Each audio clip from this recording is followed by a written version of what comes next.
what's going on, everybody? It is Wednesday. Time for a brand new episode of Recap. Hopefully, you guys are having the happiest of holidays right now. I apologize that I wasn't on the show last week, but I'm back this week. Not losing my ass at the craps table like I was last Wednesday. But anyway, guys, if you're not able to catch the show live, you can catch us on YouTube at Hat-Club. Be sure to subscribe to us, which is a fancy word for follow, and give us a like if you like what you see. Instagram is buzzing right now. Twitch is buzzing right now. What's going on? Let's do a roll call real quick. VT Kevin R, Peyton Spen, what's going on? Croats 10, Chana SFC, Cap Kingdom, Deveroni, Best of AZ, Elk.G, Laurent, It's Lou, Wally Absurd, Hiye, Cap Crusader, Recount Ricks, Logan Herrera, what's going on? Carl LeGroux, my name is Eric, third in line. Under a recap tree. I probably should have done that. Flashfire, Cap Kingdom, Wolf Mill, Jacob Fitteds, Eggs, Bacon, Beef, Schmoppy, Joshy. That's a new one. Raw Fitteds, what's going on, brother? And of course, everybody over on Instagram, what is going on? Before I go into the entrance of one of my co-hosts, I got to give him a big happy birthday shout out. That, of course, is to Teferi Taylor. What's going on? Yo, what's going on, chat? What's up, man? Ben, we missed you last week, brother. How you No, doing? I appreciate that. I probably would have been money better spent if I was actually on recap instead of just losing my ass. No, man, but it's good to have you back. But yes, for those that that weren't aware, yes, Monday was my birthday. Woo! Brought it in. Thank you, guys. Appreciate it. How old are you now? I'm 31. God damn, I'm 12. 11 years older than you. Yeah, listen, I'm like 31. I'm getting up there. So, but I mean, big shouts out to everybody that wish me happy birthday, on my actual day. Those in the chat that are wishing me now, it's awesome. I appreciate it. I was surrounded by family, friends, got a good chance to just hang out and do some cool things. And of course, there was a hat, photo shoot that was thrown in there too. But, super excited to be here. It's fitting that my birthday week is the last week. So my gift is to get to hang out with you guys. So I'm super excited. But as a roll call, Flashfire, what's up? Logan Herrera, Wolf Mill, appreciate you, my man. Or appreciate you. Then we got Wolf Mill, excuse me. Then we got my name is Eric, Playboy Tough. Appreciate you, Logan Herrera. Appreciate all the birthday wishes. Best of AZ, Tefinator. That's a new one. Have not seen that one. G. Laurent also in the Reggie Miller birthday club. Yeah, so I mean it's super duper exciting. Shouts out to Dirty Brims on IG that also wish me happy birthday as well. And Rigo Travels and the real. I'm not good at 1349. Appreciate you, Maji. But yes, man, this is not a dynamic duo. We don't do this by ourselves. And since it's the last episode, we got to bring in our third musketeer, our favorite guy, Austin. Boom. Hello, gentlemen. Happy holidays. Merry Festivus. Merry Festivus indeed. No feats. How's everybody doing today? Yet. Good. Dandy. Happy belated Tef again. Thank you. I appreciate it. We should have done something on last week's stream to kind of celebrate early, but we did not. That's my fault. I'll take ownership over that. Speaking of Christmas nomenclatures, look what you did, you little jerk. There you go. But hell of an episode for us tonight. Last episode of the year. So we got a slew of variety pack options. So we're going to try and run through those. We got a great pack dropping tomorrow. Yes. Which I know everybody's liking in hand that has seen it. And then we're going to go over the best of 2024. And that's our own personal takes on the best of 2024. So where the hell did the time go? What's that, Ben? Where the hell did the time go? Dude, 2024 went like the fastest year I think that's ever existed. Yeah. I'm not even joking. Yeah, definitely. I don't know if it's just because it was like extremely stressful the entire year. So it's just 12 months of straight stress leads to it going by very quickly. But I don't know, man. Like I've never seen a year go by quicker. But exactly. Hey, chat. How's everybody doing? Good to see you guys. Raw Fitteds, how are you? G. Laurent, third. Good to see you, buddy. Yeah, let's get into it, folks. Yeah, let's get into it. We have some site sleepers to go over. Do it. And some relatively recent site sleepers too. Yeah. We got some very recent site sleepers. So I'm going to go to the Hat Club homepage first because we have a hell of an expedited shipping offer for everybody. So this right here, let me click on it so it freezes. Wow. We have not free 2-day shipping, expedited 2-day shipping for only $8. So that's a hell of a deal. Get it before the holidays. You have 2 days left to order to get the expedited shipping from FedEx. I pay $8 just for our standard rate. So to get it for expedited for $8, that's a hell of a deal. So order by 12/19 with 2-day shipping to get your order in time for Christmas. So go for it. Do it. Buy some hats. So actually, I want to give a shout out to the warehouse crew for grinding that shit out and staying late ass hours as they've been doing to make sure your guys' product is getting out. So hell yeah. Rumor had it they went through 1,000 orders today as of like an hour ago. Oof. Yeah. So they're doing their best work to make sure you guys get your hats on time. So the real MVPs. Shout out to them. Shouts out to the warehouse team. Ben, I think you are also freezing as well, just so you know. Yeah, I was kind of going in. Yep. Oh yeah. Well, if you want to try and dip out while we're doing site sleepers, that might be your best opportunity to. But one that we just went over right before the show, I had no idea was dropping, but is incredibly sick. This Houston Texans 20th anniversary Bones hat. So H-Town with the Bones Shaka in the middle. So very cool hat. I've never seen that before. Don't know where that logo came from. It must be part of the Texans style guide. You Texans fans should let me know where that's from. Might be like your own version of Bill's Mafia. I have no fucking clue. But it's already pretty cooked. So there's only 3 sizes left. So if you have a 7, 7 1/8, or a 7 1/4, you're in good shape there. Yeah, no, that's a really nice, like, and again, it's like when I first looked at it, I thought it was an MLB variant, but no, it's actually really nice. That's actually really tough. I do like that a lot. Very sick, very sick. So black upper crown and then purple top visor there. So light blue icy under visor as well. So that's site sleeper number 1. Another icy coming at you. We have the Arizona Wildcats with the 1997 Indy Final Four side patch there. So I picked up the let's show it off here quickly for the camera because this just got in today. This is fresh off the press here. Let's see. Is that the Cuse one? Oh yeah. I picked up the Cuse. Hey, 2004. What a coincidence. I got it sitting right here because it's going to be dropping soon. Oh, very nice. So it must have been NoHo early access, not NoHo exclusive then. It was. But that one's but this Arizona Wildcats is fairly cooked as well. So size 7 to 7.5 available. So if you're living in AZ, I think this one's calling your name. I'm also going to go on a limb and say, go on a limb. Go on a limb and say, say what? What are you saying, Ben? Best Arizona Wildcat logo. There, I said it before I cut out again. All right, there we go. Okay, up next we have a Colorado Rockies Todd Helton Hall of Fame side patch there. So good looking crown, solid gray, solid graphite. This is with an orange interior on the. This isn't the spring training. Is this batting practice? Or is this just alt? I think this is alt. I don't think this is, I think that's alt. So Colorado Rockies with the. Do you guys know the story as far as why it's this color scheme?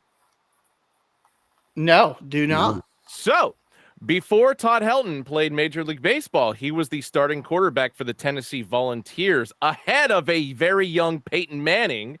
But then he had a knee injury, which took him out of football for the rest of his life. And Peyton Manning came on in and took over the job. Interesting. Very nice. Yeah. Oh, yeah.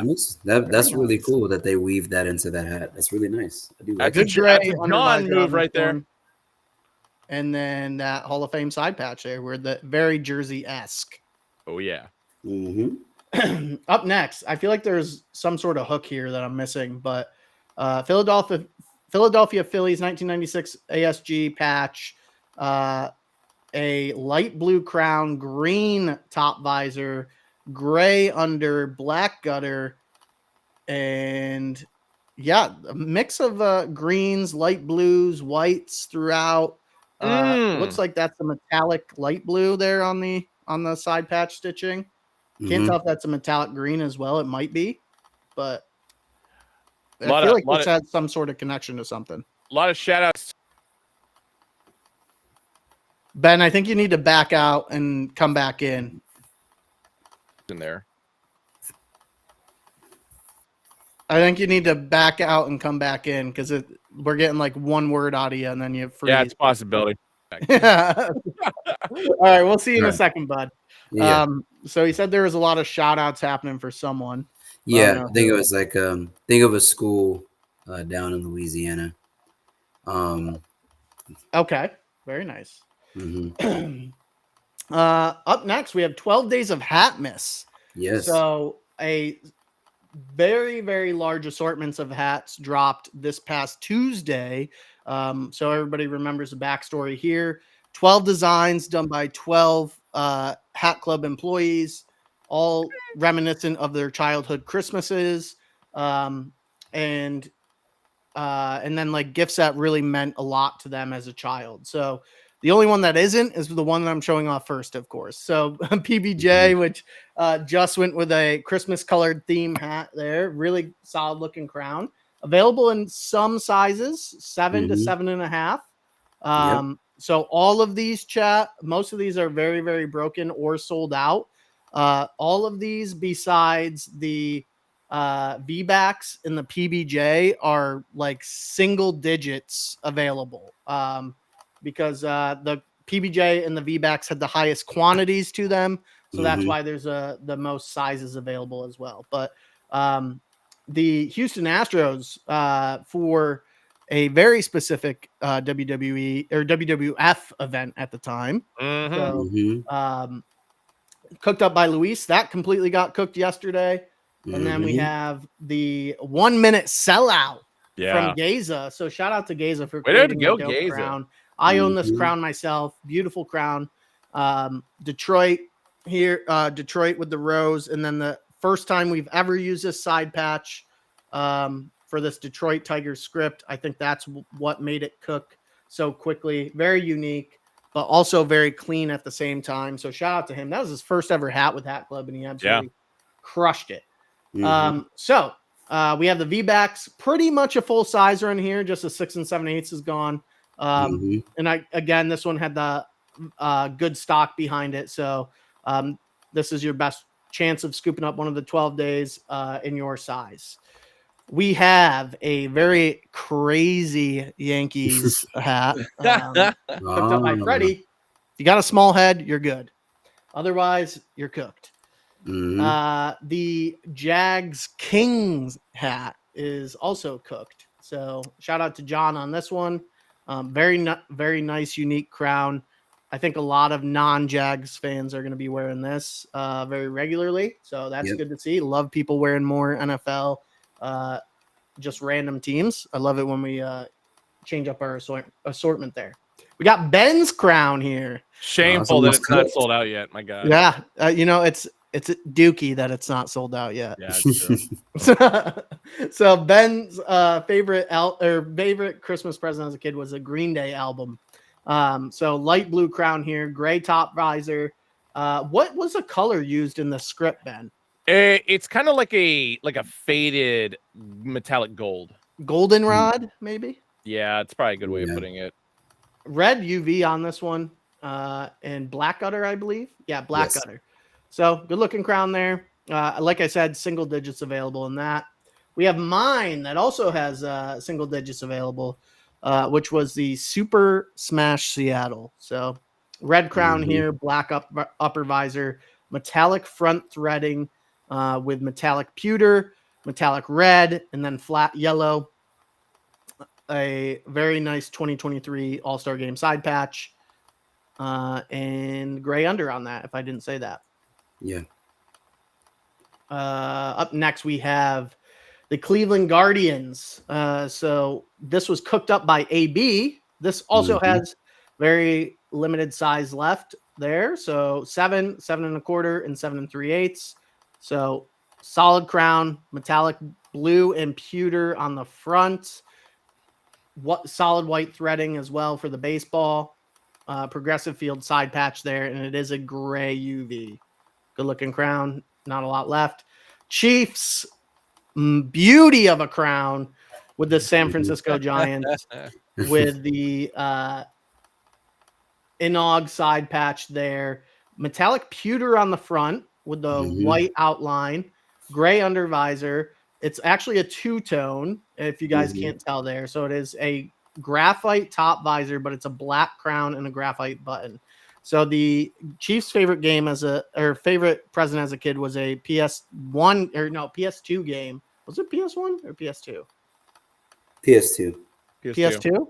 Yeah, Siphon Filter. So very good game. So, and then this is very reminiscent of the disc with you guys remember some of the games had the blue bottoms to them. So from PlayStation. So that was a very cool feature that he added there. And then Chiefs is the only one that glows in the dark as well. So some limited sizes available there. Up next, we have Davey with the Shreveport Swamp Dragons with the royal blue top crown, light blue top visor, gray undervisor, white gutter on this one. I own this beautiful crown myself. Her favorite gift as a kid was Yu-Gi-Oh cards. So use your imagination there. There we go. And then last but certainly not least, we have Quincy, our district manager for New York. So solid black crown, New Haven Ravens, which I think we said Rochester Red Wings. So that was completely wrong. How dare both of you on that? Yeah. So that was completely wrong from us last week, but also Q did not correct us. So, but there's a decent size run left of this one with a 7 to 7 5/8 available, but great UV, solid black crown, nice front logo, and cool baddie on this one. Yeah, I like that a lot. Here with the solid red or metallic red and white there. So this was also Q's first hat, and I think he crushed it. I do. And then we have a slew of black and whites that dropped recently for our site sleepers.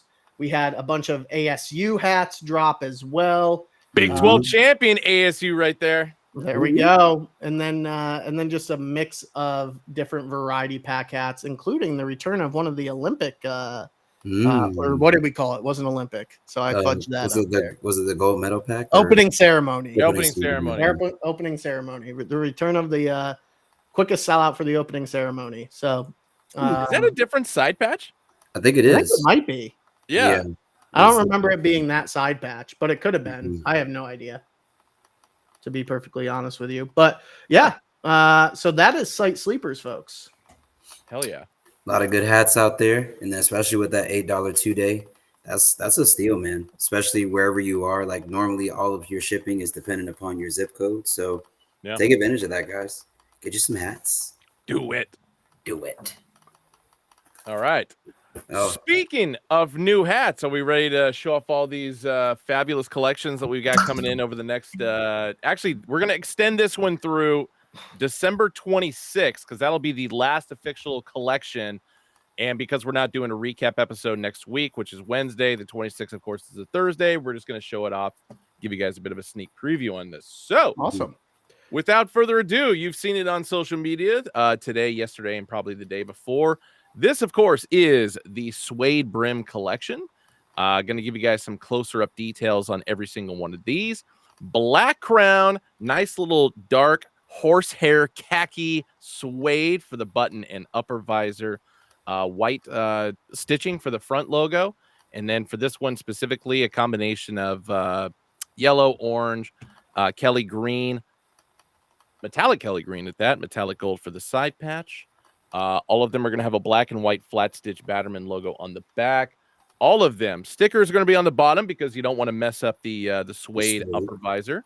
But Kelly green under visor, black sweatband, Hat Club tag on the inside, and all these are going to be made in Bangladesh. Boom. Dope. Yeah. I do like that. That black with that brown suede is definitely really, really nice. Really ties it together. Indeed. Ben, after you run through this pack, we'll go over some questions that have been popping up in chat. That's Yes. great. Yeah, let's do it. All right, next up, Los Angeles Dodgers, basic LA logo, but 1955 World Series champion. So going back to the Brooklyn years, this is like the second LA Brooklyn combination that I think we've done in the last 2 or 3 weeks. Don't mind it. I think a lot of it just depends if you have older, relatives who are fans of the team back before the move and stuff like that. So My uncle. yeah, I was saying my great grandmother was, but she is long gone. Probably the best one in the collection, with the exception of one other team, Kansas City Royals. We don't do a lot of Royals hats in any of the collections, as you guys have probably noticed over the whole year. So glad we can finish the year out strong with this one. Spring training logo, so the R with the crown above. 40th anniversary of the Kansas City Royals organization, of course, and all the accoutrements and fancy details, just like the ones I showed you before. Yeah. So like Ben, I was noticing that all the side patches on these are a tad bit larger than usual. Is that like, yeah, or like, well, I saw it more on that Kansas City one. Like, wait till you see the next one. Yeah. Good Lord. Arizona Diamondbacks cursive script, and 1998 inaugural season. So a little bit bigger than typical. A little bit wider too, it seems like, on this one. Yeah, I mean, but it doesn't, like on some hats it doesn't take away. I just kind of noticed that. I think these were I don't think these are GCP, so I think that's why. Okay. Got it. Makes sense. Austin's favorite New York Yankees, just a basic NY logo, the current on-field NY logo, of course. 1996 World Series side patch. Good color combination, I got to admit that one. I do like the green. Green is very elevated. Gives a little bit of elevated feel. Seems to be the connecting point of like any colors within all of these. I like how Austin stayed silent, so it looked like his camera froze when you started talking about the movies. Hey, you got to be stoked that Juan Soto going to Mets right now for $750+ million. Yeah, I am stoked about it. Hopefully it means the championship. Otherwise, I'm going to be real pissed about it. But. Super pissed. 2 years removed, Texas Rangers World Series champions, but of course the final season patch for the old Globe Life Field for the side patch. Nice little use of brick red, and of course that Kelly metallic green. Definitely a very, like, that hat gives me a little bit more Christmas vibes. So definitely like that as well. Next up is going to be San Francisco Giants. So current SF logo, 2007 All-Star game. So combination of black, white, metallic gold, and of course metallic Kelly green. I do like that also. It's a good color combination. Simple. Not too much going on. I do like that. 2 more for you guys.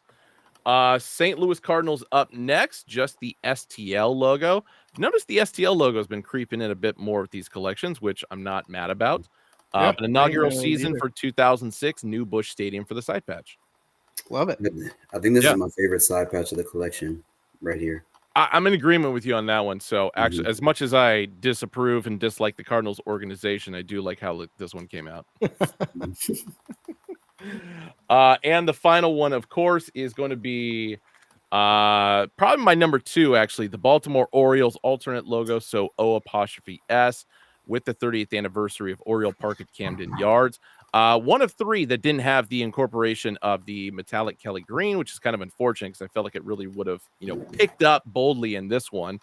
But other than that, still a great looking hat. And this is your Suede Brim collection that's going to be dropping tomorrow, as in Thursday, 11 a.m. Pacific, 2 p.m. Eastern, hackclub.com, Hack Club app, as well as every Hack Club location. Ooh, very nice. Yeah.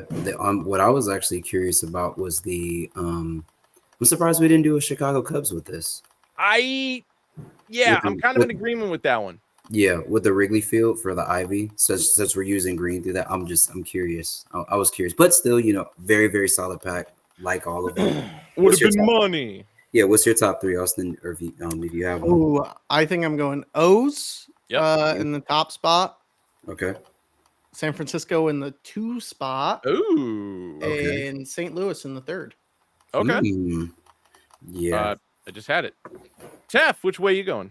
So my list is a little bit different, but similar in certain parts. So my number one, I think, is going to be the Kansas City Royals. Yep. I really just like how that came together. That'll be my number one. My number two is going to be the Baltimore Orioles. Good call. And then my number three, shake the room a little bit. I'm gonna go Cardinals in my number three slot.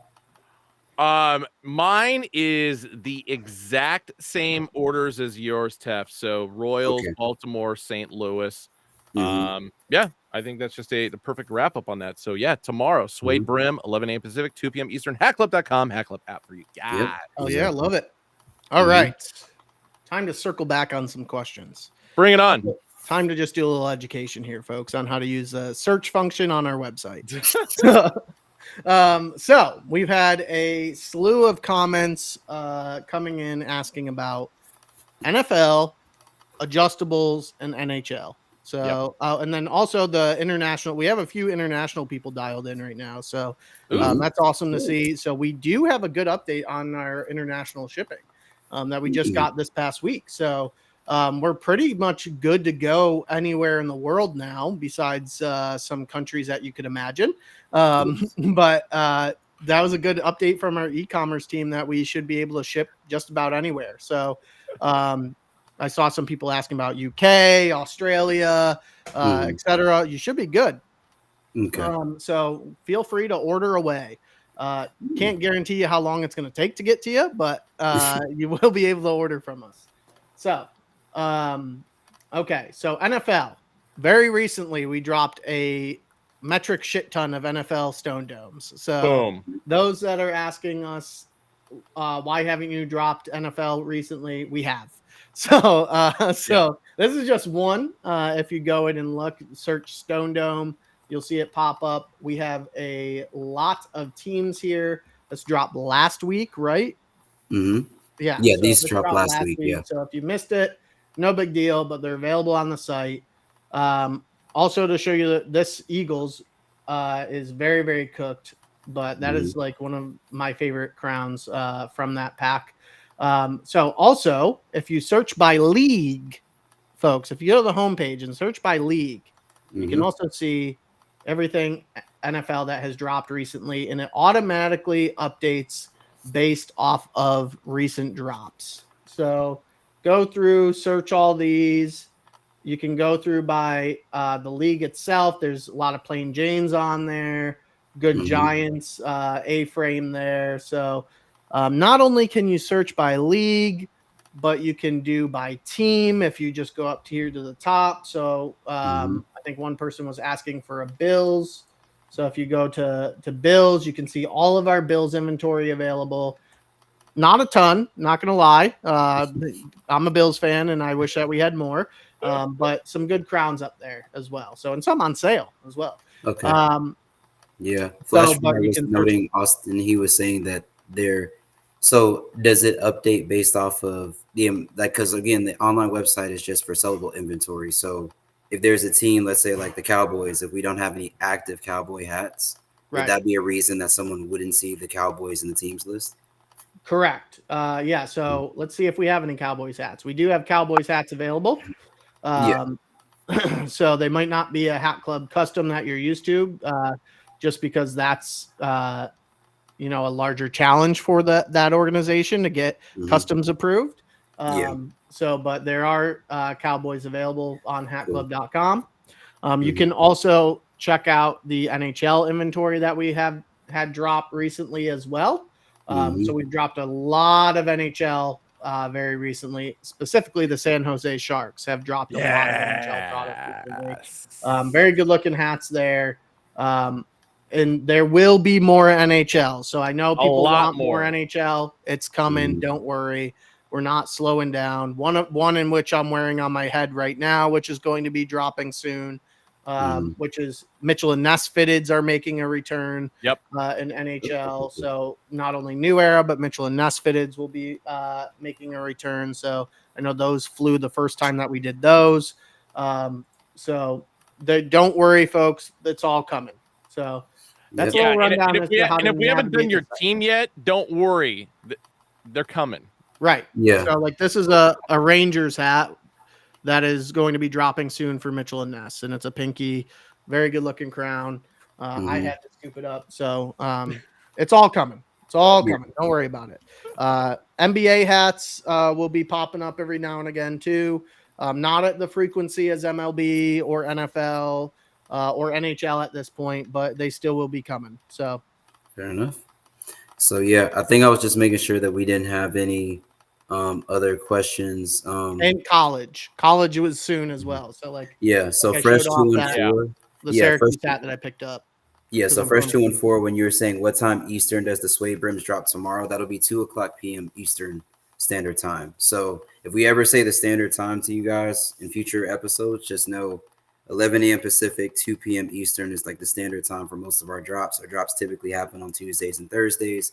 The only hats that kind of drop a little bit less on specific times will be our variety packs, which if you're checking the Hat Club app or the website every day, you can check the new arrivals and you see what's new, and we'll be able to help you out. But typically those may drop as early as 8 o'clock. I've seen some drop at 10. It just really kind of depends on the size and the amount that we're dropping at that time. Yeah.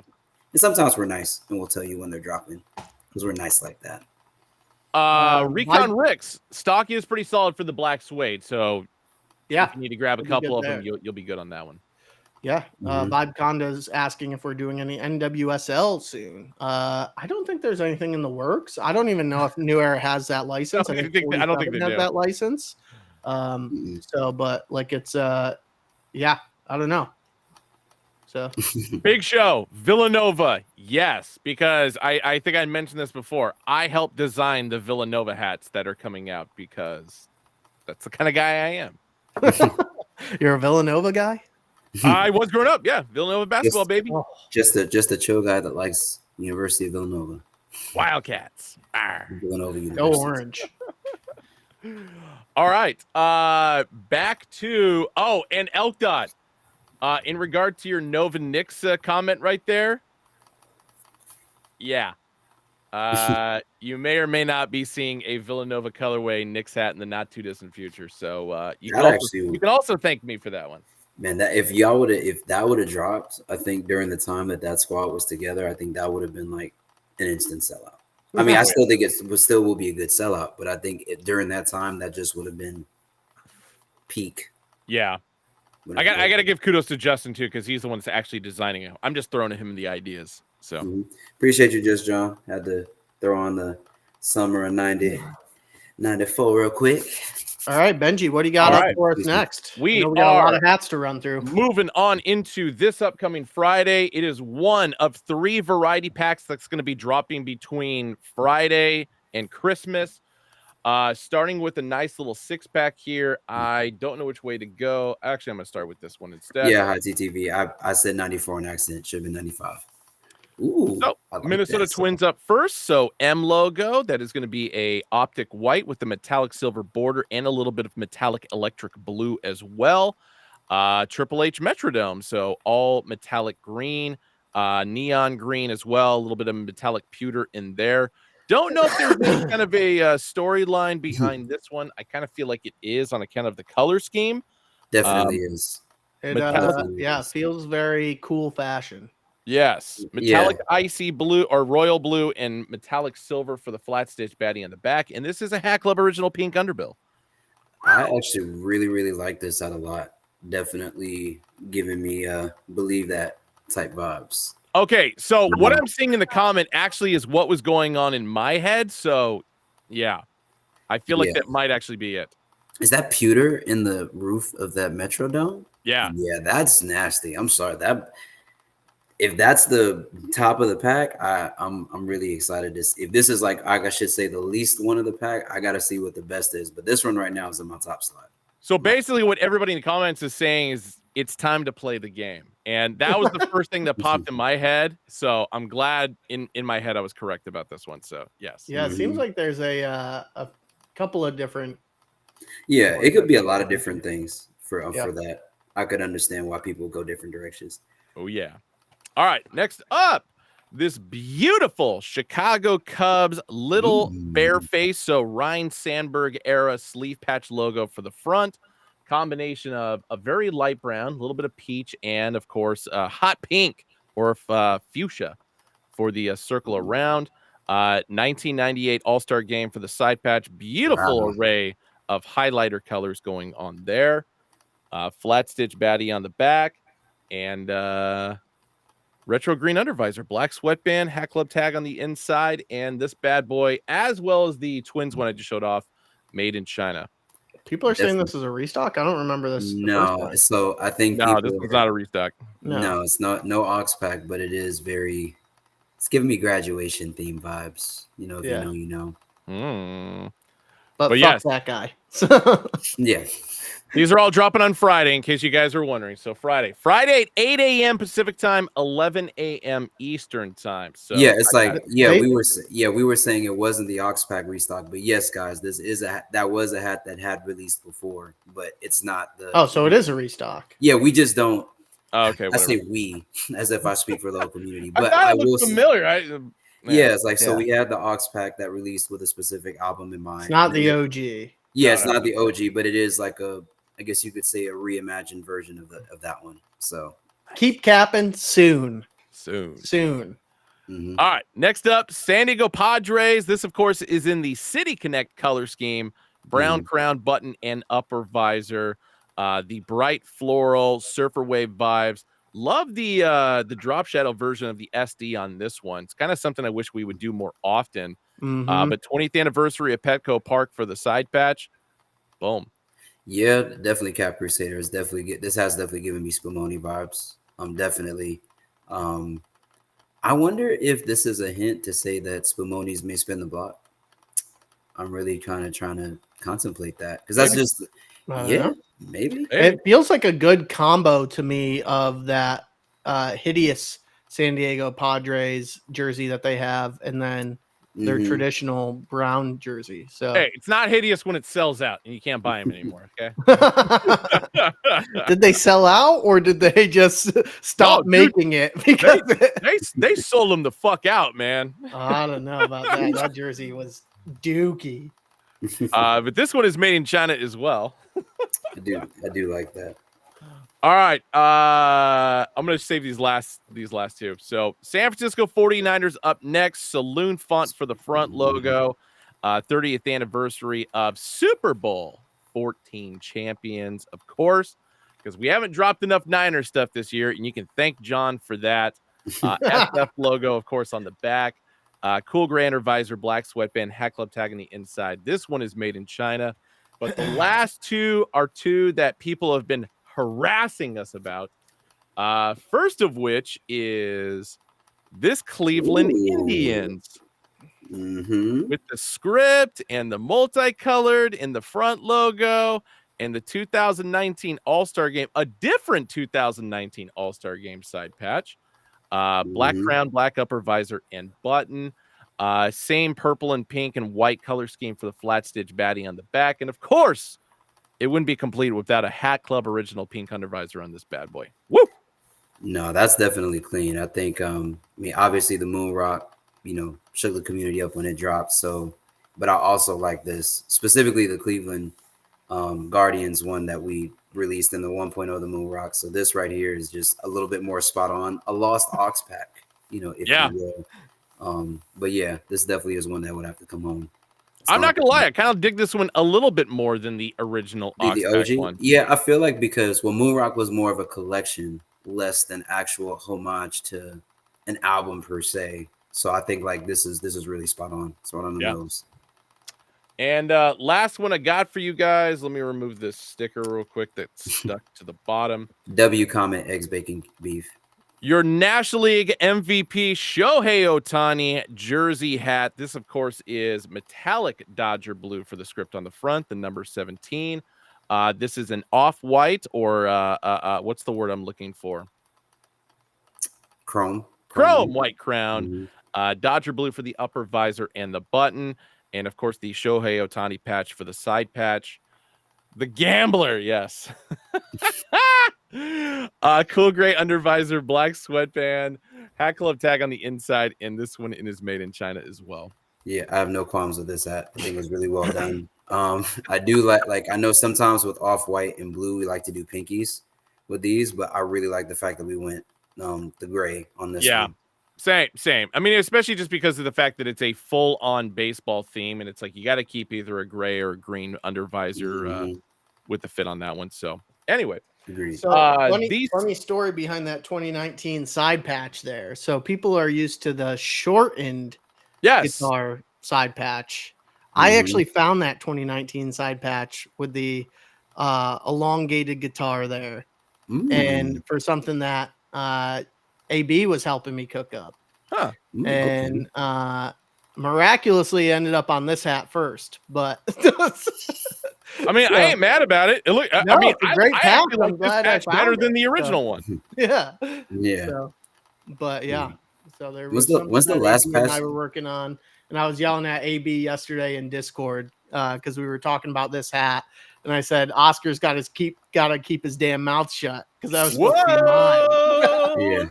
Yeah, like the shortened one always comes with that's like the one that we used on the burger pack, right? With that Cleveland, I think was the shortened one. Yeah, I think so. But no, that's very, very, yeah.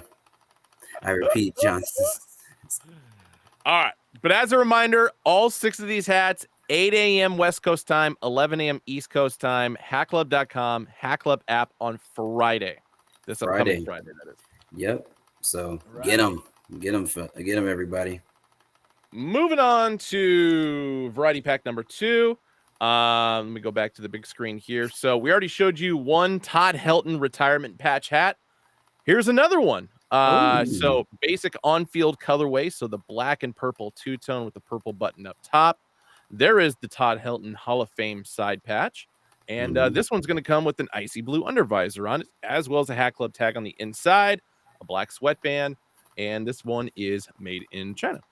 It's a beauty. I like that better than the other one. I kind of do too, just because there's more backstory that goes with the other one. Yeah. But I agree. Just kind of keep it simple. Team colors, I think, is the way to go. Yeah. Agreed. Speaking of retired former baseball players, Ken Griffey Jr., the kid. Interesting little combination on the front works there. And of course, the number 24 with the pose for the greatest swing in baseball history, who's not named Ted Williams, of course, for the side patch there. Yeah, even though that side patch is ginormous, I love how this hat is put together. Like I really do. Yeah, and the fact that it's old school. Good shelf item. What's that? Good shelf item. Yeah. Yeah. I feel like if you have like an old retro, Ken Griffey jersey, like that's something that I feel like you would put in the shadow box next to it. That hat specifically. Now, the one thing I will point out to all you guys, if you do plan on getting this, it is 100% wool and made in that's China. pretty sick. Yeah. Okay. Old school. I like that. I do like that. Is that our first wool hat since Seinfeld? Yes. Ooh. I would definitely say so. If you guys haven't gotten enough of the V-Backs logo, we got another one for you right here. Black crown button and upper visor. Purple metallic copper, black for the scales, and this is the side baddie. So basically think AWACS, but a V-Backs hat. Bada boom. Retro green undervisor, black sweatband, Hat Club tag on the inside, and made in China. Exactly. High TV. The V-Wax. V-Wax. I like it. Yeah, me too. Good looking crown. Oh, hey, look at this. Yet another San Francisco 49ers hat for you guys. Going back with the old 70s SF logo on the front. Very red, very crimson crown and upper visor, white button up top. This is going to be Super Bowl 29 for the side patch. SF logo once again on the back instead of a NFL logo or NFL shield. But cool gray undervisor, black sweatband, Hat Club tag on the inside, And this one is made in China. Yeah, John's got a problem, and his problem is the 49ers. Yeah, I feel like John owes us a 6-pack of just Bills hats based off of the national beatdown the Bills gave to the 49ers a couple weeks ago. Hey, I just want one Tampa Bay Buccaneers hat this year for your future MVP, Baker Mayfield. So Hey, he's cooking, man. Baker. Yes, he is. I don't think he's MVP. I think Josh Allen and Lamar have have that over him. But yeah, Makes me sad. Call him Shake and Bake. Just for that, Baker's going for 10 touchdowns this weekend. Yes, the 0-4 Super Bowl Bills, Mr. Cap. The 0-4 Super Bowl Bills. Ouch. And this is the last one. These are dropping on Monday. All 5 of these are dropping on Monday. I forgot to mention that part. 8 a.m. Pacific time, 11 a.m. Eastern time. Minnesota Twins two-tone. So a lot of metallics for the red, the metallic gold outskirts, a little bit of white as well to make it pop a little bit more. But a lighter shade of navy for the crown, black button, black upper visor. Joe Mauer, Hall of Fame, class of 2024. That's sick. And instead of a Batterman logo, you got the Joe Mauer metallic gold signature on the back. Cool gray under visor, black sweatband, Hat Club tag on the inside, made in China. My wife would actually probably dig this one. That's a sick hat. Yeah. Yeah, it is. I wonder what the color scheme. I don't think the color scheme really is. Like, there's nothing really behind that, right? I think it was just. No, just to make it look like a fancy two-tone, but it is legitimately like Minnesota Twins color scheme. So Got it. yeah. No, fucking Joe Mauer, man. All right. Last variety pack I got for you guys. This one's going to be dropping Tuesday, Christmas Eve, that is. And this is going to be 1, 2, 3, 4, 5, 6, 7, 8 more hats for you. Starting with Austin's favorite and his favorite player, on top of which two. The New York Yankees, just a standard NY logo, team colorway, and stuff like that. But this one features the 62 home run season for Aaron Judge from the previous season patch. Flat stitch baddie on the back. And of course, this is going to be a Hat Club original pink under visor to really dig the knife in between the ribs of Austin on this one. Black sweatband, Hat Club tag on the inside. And this one is going to be made in China. I like third in line's name for this hat. This is the All Rise. I like that. The All Rise. The absolute slander that we still have yet to produce a Mike Piazza hat is beyond me. I didn't even know that was actually they did a patch for that. That's hard. Yeah. I really do like that. I wonder if that's one of Freddie custom patches. Freddie did a shit ton of custom patches, and that might be one of them. It might be, actually. Yeah. All right. Might be one of them. Chana, I hope you're paying attention because this one's for you. San Francisco Giants script hat, brown crown, black button, black upper visor, white stitching for the San Francisco, metallic copper for the Giants, going back to the old school sports script style. 1984 All-Star game for the side patch. Got a nice little flat stitch baddie, black metallic copper and white. Cool gray under visor, black sweatband, Hat Club tag on the inside, and this bad boy is made in China as well. Yeah, that all copper Giant script is nasty. And then also, I like the fact that we're using the trolley patch on this because that's the patch that's used very often. Is that metallic silver in the body of it, or is that just white? No, it is. It's actually like a light tan. Interesting. Yeah.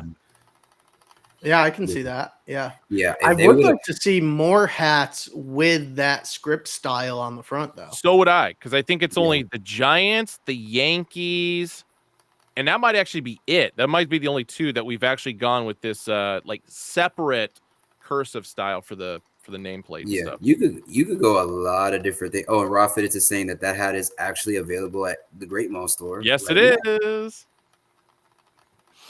Boom. All right. If you haven't gotten enough Shohei Ohtani, I got another one for you. Boom. Dodger blue crown, button, and upper visor, white Los Angeles jersey script with a little bit of metallic silver on the outskirts there. And, of course, the anime style Shohei Ohtani side patch. This one's going to have a flat stitch baddie on the back. Hat Club original pink undervisor, black sweatband, Hat Club tag on the inside, and this bad boy is made in China. Yeah, and this is the tonal version of the two-tone that we had. That was like the black and royal blue with the white stitching, and I think it was a pinky as well with the anime. Yeah, this one's clean. This one's my one of my favorites, I think, out of the anime Otani that we've done so far. Nice. Mm-hmm. Third in line, I will run that by John for you. He would know since he's a big Giants fan and tries to use every single Giants patch as much as possibly can. Up next, Arizona Diamondbacks. So almost said crimson, chrome white crown, black button, black upper visor. This is going to be pearlescent on the inside of the D logo. That is going to be metallic green for the scales, metallic gold for the outskirts, a black drop shadow, of course. 2001 World Series side patch. That's nice.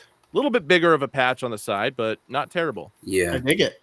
I'm not gonna lie to you, Austin. When I saw it, I was just like, man, that gives me Lightning Pack vibes. Definitely Tommy when he came to the light. Tommy! Yeah, when he joined the light side, I guess you could say. Yeah. I'm not gonna lie to you though.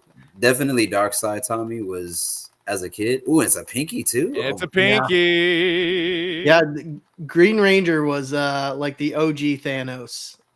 Yeah. So, like that moment when he hopped in the Zord and just beat the shit out of everybody. And then like kicked them out. That was like the Thanos snap moment. Yeah, of the 90s. Kicked them out of the Megazord like Uncle Phil kicked Jazz out the house. I was just like, I remember as a kid watching that, I was just like, yo, that's never ever happened to the Power Rangers. This guy's really a problem. Yeah. This was made in China. All right. I'm amongst friends that can actually get that reference.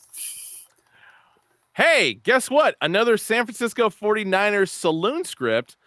This time it's actually that combination of cardinal red. So got to go back to like the Merton Hank years, 90s of the San Francisco 49ers for the crown for this one. And 60 seasons of 49er football for the side patch. SF basic logo, of course, on the back. This one's going to be a cool gray under visor, black sweatband, Hat Club tag on the inside. And this one is made in China. I'm actually I really feel like John has stock in that organization. Like, just regular fandom. A lot. He has stock in it. Yeah, or he knows someone in like the buying department of the 49ers and is like, hey, I'm gonna make as many 49ers as possible so you guys get all the royalties. Like, hey, my name is Eric. I'm on board with that. I need some Bo Nix and Bucky Irving love from a Ducks. This one came as a surprise that I wasn't expecting. Plain Jane, just Jacksonville Jaguars full body Jaguar hat for the hell of it. Why not? NJD? Yeah. And his team colors too. Yeah. And team color NFL shield on the back. So do you remember those jerseys? That they had that on there? Mm-hmm. I do. I do remember that. I liked it much better when it was every player not named Mark Brunell, because fuck that guy. You know what's funny? I think the only thing that I would have changed about this hat is if it's a plain Jane, no shield on the back. I would have liked that just to be a pure. I don't hate it. I mean, just because at least they went team color on this one and not like the red, white, and blue typical, so it just kind of blends a little bit more. Mm-hmm. But yeah, cool gray, black sweatband, Hat Club tag, made in China. Yeah, I guess they figured since, the Jags sold well in 12 Days of Christmas, why not? I mean, why do I want to say 12 Days of Christmas every time? 12 Days of Hatness. Yeah, this might be more Fred Taylor vibes, actually. Yeah. Hey, I think we're all just dismissing the GOAT Tom Coughlin as coach, Yeah, Ben, hold up that hat again. Oh, yeah. Oh, wow. Yeah. Yeah. Perfect blend right there. Yeah. That's the exact side patch or like the sleeve patch I was talking about too. Mm-hmm. Yeah, the that's Maurice Jones Drew. Yeah, that was the Cavaskew. That's what I was thinking. Tony Boselli. Dope. All right, Austin, you got the Syracuse hat. I got it right here. You want to show it off and show off the details? Absolutely. Let's talk about this this fantastic team. This is good to remind you of some greats like Queth Dwaney, Craig Forth, Oh man. Gary McNamara, a fellow named Derek Carmelo Coleman Anthony. will throw him in there. Yeah, yeah. Hakeem Warwick. Oof. We got the national champion Syracuse Orange with the 2003 Final Four side patch. New Orleans. The New Jazz Orleans. is that patch. Icy Ooh. UV on this one. Black gutter with the white taping on the Kind of inside. interesting that they went that route for that. And then Yeah. I think one of my favorite parts of this is the back hit here. We got the shorts logo on the back. Ooh. We got I the was- Syracuse Orange shorts logo on the back, folks. So So yeah, orange crown, navy top visor. Ain't a damn thing wrong with it. This is going to be a regular rotation item for me. yeah. I love that. I'm kind of surprised, Austin, that they didn't go Mr. Orange for the back hit. I'm dude. kinda But surprised they about didn't that. do what? Mr. Orange, the Oh mascot. yeah, yep. I was Mhm. surprised they didn't go that route. But I'm Out of not the mad. orange. I feel like he's got something Nike related to him. Like I think like there's one logo where he literally has a Nike logo on his hat that he's wearing. I can see that. So that could be something. I do know that there is a New Era has access to Auto the Orange. I would love to see an old school Big East orange logo. If you guys don't remember those logos, they were sick. They were like angry. It was an angry orange. I remember that one. I do remember that too. Hey, I got a question for you guys because I got one more hat to show off for this Christmas Eve drop. Mhm. Have either of you purified yourselves in the waters of Lake Minnetonka recently? Not recently, not in a while. The only reason I bring that up is because we got this very sexy Purple Rain Minnesota Twins M logo gradient style, of course, black crown button and upper visor with the City Connect state outline of Minnesota for the side patch. But yeah. I did like Flat stitch baddie on Ooh. the back, cool gray under visor, black sweatband, hat club tag on Almost the inside. definitely giving me heavy moon rock vibes, or like Yes. as far as like the Batterman, but no, the execution on this is crazy. So I do have a question for you guys. So Prince's symbol, can we use that on a hat? I don't Prince's? think so. So Yeah, so when he changed his name to a the symbol. Yeah. I think we have to get the license. Darling Pinky. In order to do so. Big Show. I kind of agree. also- This should have been a pink bottom. Yeah, I do agree with that. Yeah. Yeah. But I'll let it slide because we can't be mad at this, but then not be mad with the Moon Rock pack. That's my only. True. If we let the Moon Rock pack slide, we got to let this one slide. Yeah. But yeah, all 2, 4, 6, 8 of these are going to be dropping December 24th, Christmas Eve, 7 a.m. Pacific time, 10 a.m. Eastern time. Hackclub.com, Hack Club app for ya guys. Oh, Yeah. Hi, TTV. You're right. I should have known that. That probably the answer to that question is a resounding no because of how resounding no at that. Yeah, no, because he just reminded me like, yeah, Prince was very, very protective over his IP. So like even like letting people sample his songs, like he did. I would bet that that Shaq owns that now. Shaq. Yeah, I mean, he owned not James even Dean joking, and Marilyn not even Monroe and exaggerating. stuff like that. So He owns the IP to Marilyn Monroe now. Yep. You just taught me something I did not know. Mm-hmm. Oh yeah. Yeah, and Elvis too, I believe. So every single Elvis memorabilia, not Meryl Streep, Marilyn Monroe, James item that Dean. gets sold, Shaq gets a cut of it. Yeah. James Dean as well. Really? Yeah. Yeah. Interesting. Made some Very good savvy deals. businessman who owns a lot of Papa John's pizza establishments too. All right.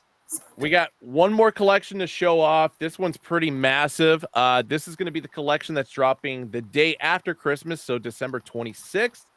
This is the Cooperstown Collection Peak UV. I'm going to hammer through these pretty quickly because they're all kind of simple, but all of them are going to be team colored. So in the case of the Chicago White Sox here, black crown button, upper visor. All of them are going to have the Cooperstown Collection side patch. All of them are going to have a flat stitch Batterman. All of them are going to have white sweatbands and Hat Club Original pink under visors, Hat Club tag on the inside. And every single one of these is going to be made in China. So here we go. Chicago White Sox up first. Mm-hmm. Then we're going to the Florida Marlins. Love that front logo. I like that we went with that. Bada boom. And I'm going by color if you guys haven't noticed. Tampa Bay Devil Rays. Like that. Yeah. So the other thing to point out is all of them are going to have the OG style flat stitch Batterman logo on the back. So it's going to be whatever the team color is on the inside and then red on the opposite side. So, but yeah, all pink under visors, white sweatbands, et cetera, et cetera. San Francisco Giants, of course. So 80s logo for the front logo. So the rounded off SS. Mm-hmm. Boom.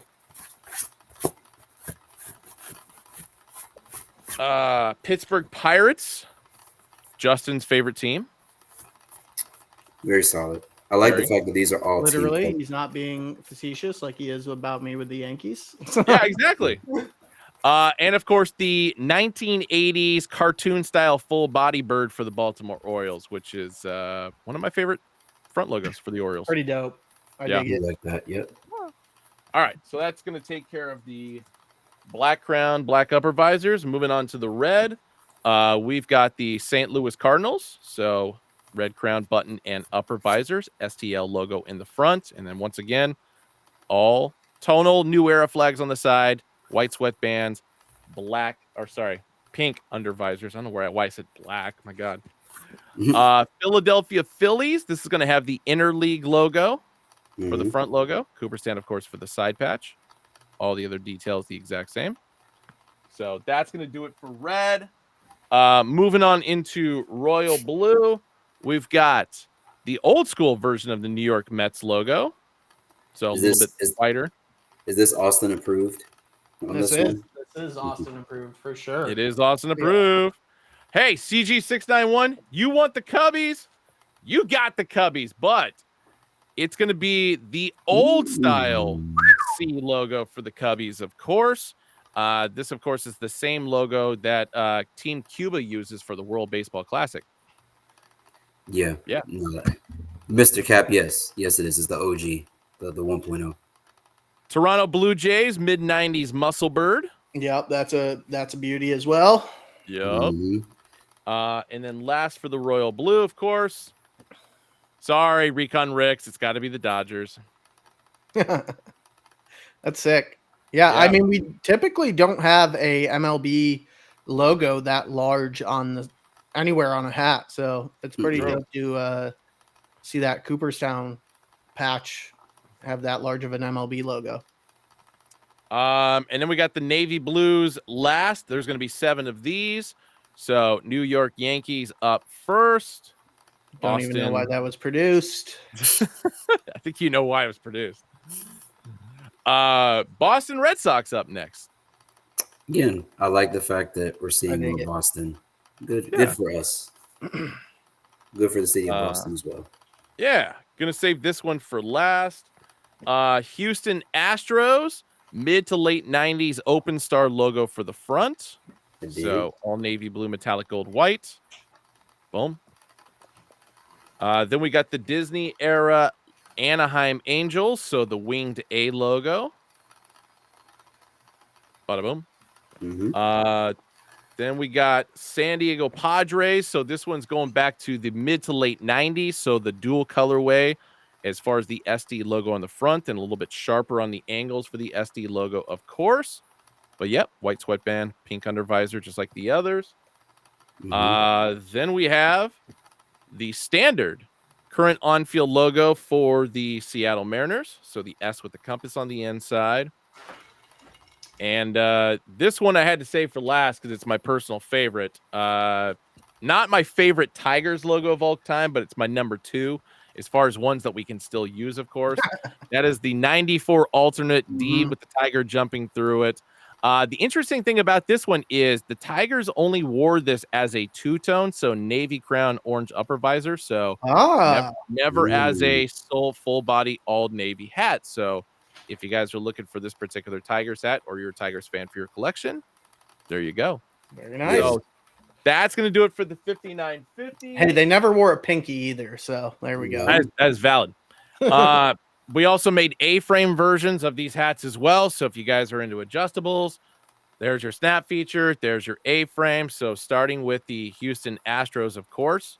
I'm not going in color order like this one. A-frames. What's up? I think these came out super clean in the A-frames. I would love to see us, if they do well, I would love to see us bring them back in a trucker. Yeah. Boom. Pink undervisor, white sweatband, just like the fitted version. But yes, Cooperstown patch on the side. Here's the Florida Marlins. Snap feature on the back. And of course, the snap feature is whatever color the crown is going to be.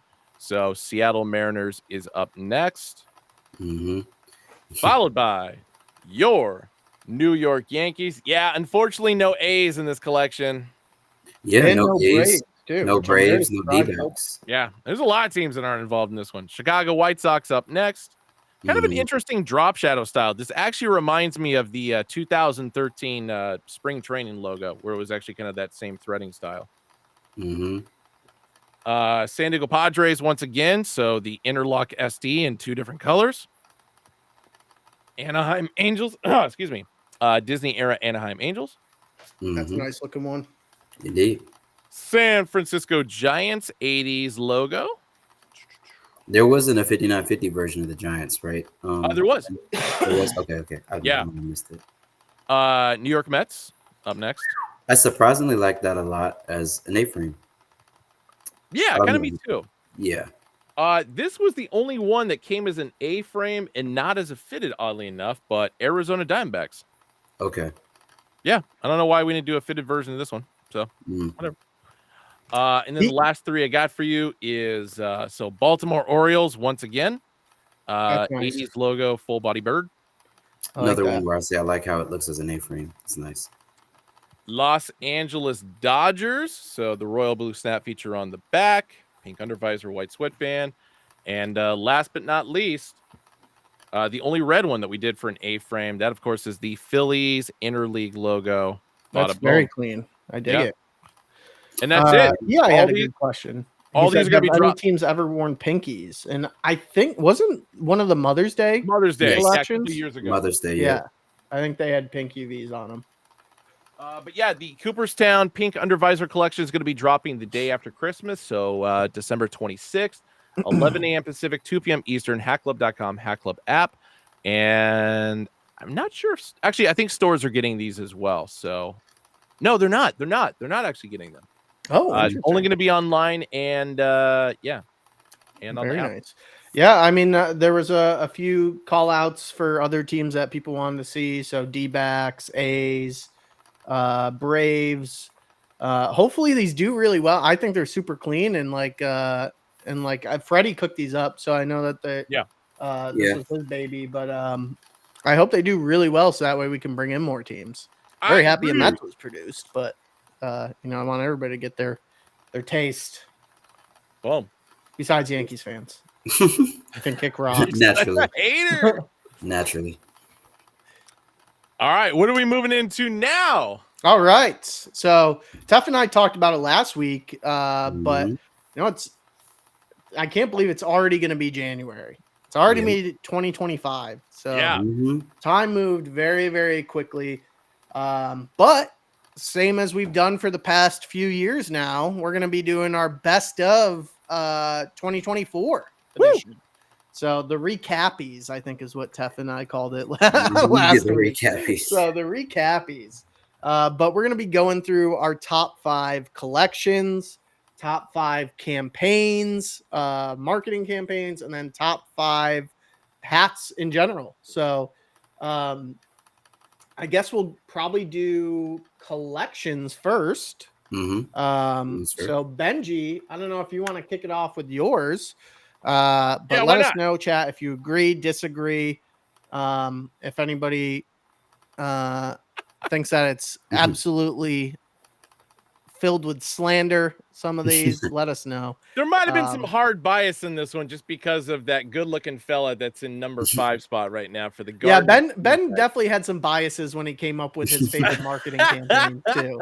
So just wait for Ben's favorite marketing campaign. Yeah. Basically, if Ben's face was shown, he's like, "This is my favorite." That's you guys' fault for putting me in it. So Ben, run through your top 5 collections of the year and why they were receiving the 1 through 5 spot. No, so these were truthful. So Garden of Eden, I really like the concept behind it, and I feel like the color execution for most of these was like pretty flawless. And it kind of showed with the Oakland A's, the Baltimore, the Detroit Tigers, and the Cubs especially selling out like almost instantly. Even using the Mets Apple logo, I felt like it was a really nice touch to kind of like bring that full story. Terrible time for Ben's internet to start. Number 4, which is the VHS. That's how fast it sold out and how much everybody loved it. It's definitely a collection I wish we expanded upon and did more teams, just because I feel like, yeah. Oh, that's number 1. So if you were of a certain age, you know. Did I cut out there? Yeah, you're cutting out big time, buddy. God damn it. It's the screen share, man. It's killing it. Number 3, Austin's Master Pack. I mean, the collection just kind of speaks for itself. Not to mention the fact that Austin, of all people, introduced me to the video game heroine that is Pokemon Go. And I will hate you till the end of time, but also love you at the same time for it. So yes, we've had a lot of good memories this year from Pokemon Go specifically. So if you think it's 2016, it's not. It's 2024, and we're bringing Pokemon Go back. The whole crew is hooked on it, and I absolutely love it. Level Up 1.0 especially was one I was really digging. I regret not buying any of these hats, and I feel like a jackass for it. The Philadelphia Phillies especially was my favorite in this collection. And I was gonna say, my one criticism, I don't know if we could do it or not, if we had flipped that P logo upside down. Yep, that would have been. I agree. That would have slapped. Been the icing on the cake. Yeah, ITTV, it was this year. It was. I know. And then my number 1. First time ever, I think we've done a 1.0 and a 2.0 in the same year. Same calendar year, yeah. With Level Up. You back, Ben? Yeah, I think I'm back. Oh my God. You were talking there for a second, so I was just gonna like shut my mouth and let you go. Oh no, you good, yeah. He's frozen. Yeah. On your number 1, Ben. Number 1, stained glass. This was like the first major drop that we had of the year. Everybody got behind it. All of them sold out almost instantaneously. And it's definitely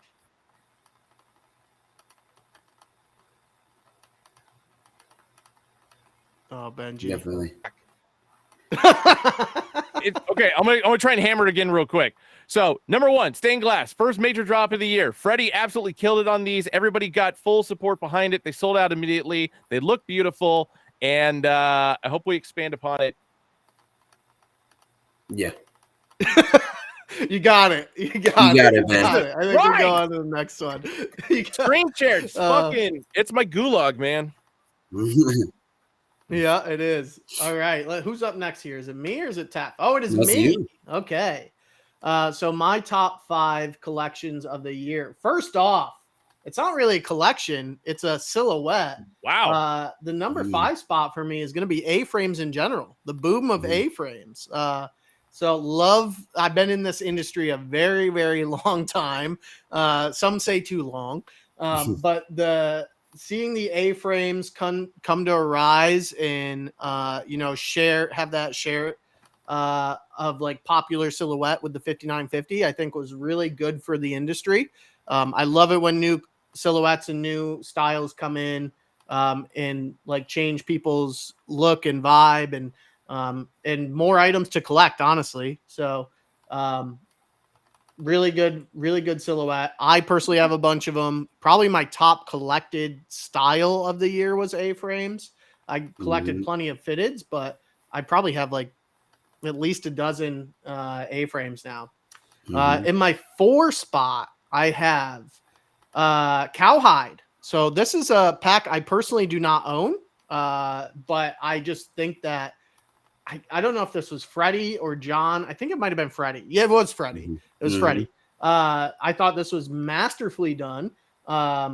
Beautiful crowns across the board. Very simple, but brought in something unique with that cowhide print to the interior. So I personally don't own it. This one was also one that flew very quickly, but I anticipate I will be doing something else, either cowhide related or some other animal in the future. And then I love that the horse was a paid actor in this campaign. So it's out to the horse. My number 3 was Sakura 2.0. So everybody knows that Freddie's first ever pack with Hat Club was Sakura 1, and he crushed it. He was batting 1,000 with his first pack being Sakura. Brought in some like very collectible gems that people still are searching for this day. I think he did the exact same thing with 2.0. You know, from the Baltimore Orioles, which is one of my personal favorites, the Washington Nationals, the Mariners, the Mets were in there. I really wanted to get the Mets, but I picked up the Orioles instead. And then even the Yankees was just like so uniquely beautiful. It was crazy. Like he did some laser etching into a velour crown for that one. I think it was super out of the box, super unique. Definitely wins that 3 spot for me. So shout out to him. Awesome pack. And I can't wait to see what he does in the future behind similar concepts. Number 2, I have I'm a bit of a homer here. I'm going with the Master Pack. So like Ben said, one of my top moments I think for 2024 is getting the whole team hooked on Pokemon Go. So that's been awesome. Ben and I did a couple of raids today, but Master Pack, I loved the whole collection. It just like really like satisfied my inner child. And everybody knows I still even collect Pokemon shit to this day beyond hats. Have plenty of cards, but this campaign, we're going to go into campaigns later. This actually did not make my top 5 campaigns, but this is probably one of my favorite campaigns to work on because we also did a cool GWP with it, which were Hat Club cards that Jacob, our graphic designer, helped us out with. They came out beautiful. The animation we did was very reminiscent of 90s Game Boy game aesthetic. So that was very cool to see. So top to bottom, I think this was one of my top packs of the year. So top collections, but in the number 1 spot, I have the Seinfeld pack. So another nostalgia hit. I love, when we're able to combine entertainment into fashion, which we were able to do so with the Seinfeld pack. I had a hand in this one as well. So this is the one I suggested the Baltimore Orioles for this one. Originally, it was just going to be a 2-pack with the Yankees and the Mets. I said we can't forget the Orioles with one of the most infamous episodes of all time where Elaine wears a Orioles hat to a Yankees game and causes a big stir there. So that was my suggestion for the pack. It got accepted by the design team, which I thought was awesome. And I own both the Mets and the Orioles crown. I love that they're wool crowns as well. So the 940 A-frames that we brought back later weren't wool. Those were poly, but to keep it 90s, keep it classic, we did the wool crowns. I thought this paid great homage to the show. I believe this was also another Freddie pack. So Freddie's had a few appearances here in my my top collections of the year. But this was definitely my number 1 spot for me, and also sold out very, very quickly. So those are my top 5 collections of the year. Very nice, very nice. And then last but not least, we have Teferi's. Yeah. So number 5 in my number 5 slot. I've been a big person asking and pushing for NHL hats. I know that the footprint for Hat Club has pretty much been, MLB. We've dabbled in NBA and NFL for a while, but I know that was something, even with a specific pack I can't say the name of, but if you've been around, you knew what that pack was, kind of like in the same cool fashion lane, but more so in a different, different style. So to see these come Ice back, cold fashion. yeah, very ice cold hats back then, if you will. But it was really cool to see the NHL come back and in a really good way. We got teams, we got pinkies, we got a lot of things going on, even the Avalanches as well. So I thought that was really, really cool. And I think it was great because of the Mitchell and Ness pack that we did NHL variety, and that did really well. So I felt like this was really our first, gateway as a company to do something on our own and as outside of a collaboration with another apparel brand. So that's why that hit my number 5 slot. Then for my number 4, I went Elite 8. I think that it was just, I thought that it was just really, really good timing. As far as like the pack dropped in the midst of March Madness. I got a chance to do the campaign as far as an ambassador for that pack. And just being able to like use a basketball and kind of act like I was, trying to essentially be like I don't know if you guys remember those pictures where you were like a varsity athlete and you were like kind of doing things that were unique to your sport. It was a really cool picture, like, set that I got a chance to do, but it went really well. It resonated with people really well. And UNLV, obviously, for reasons that most people know, was one of my favorites from the pack. But I thought it was our introduction into showing people, just different things that are possible. You guys were asking for college basketball, college hats in general. So I feel like we answered the call. It was really good timing when it released, and all of it sold out. So obviously it was a great pack and you guys loved it. So it's in my number 4 slot. Yeah, that Terps is one that got away for me. Yeah, the Terps, there was like a few, like when you looked at it closer, I was like, man, every one of these hats actually hits in some way or another. So, it's cool seeing the Arizona on the site now, because I was like, man, if we would have put that in that pack, I think that would have went crazy. But, but thanks to you guys selling out, we now see that there's a market for it. So shouts out to y'all. Number 3, so AB is in my list twice.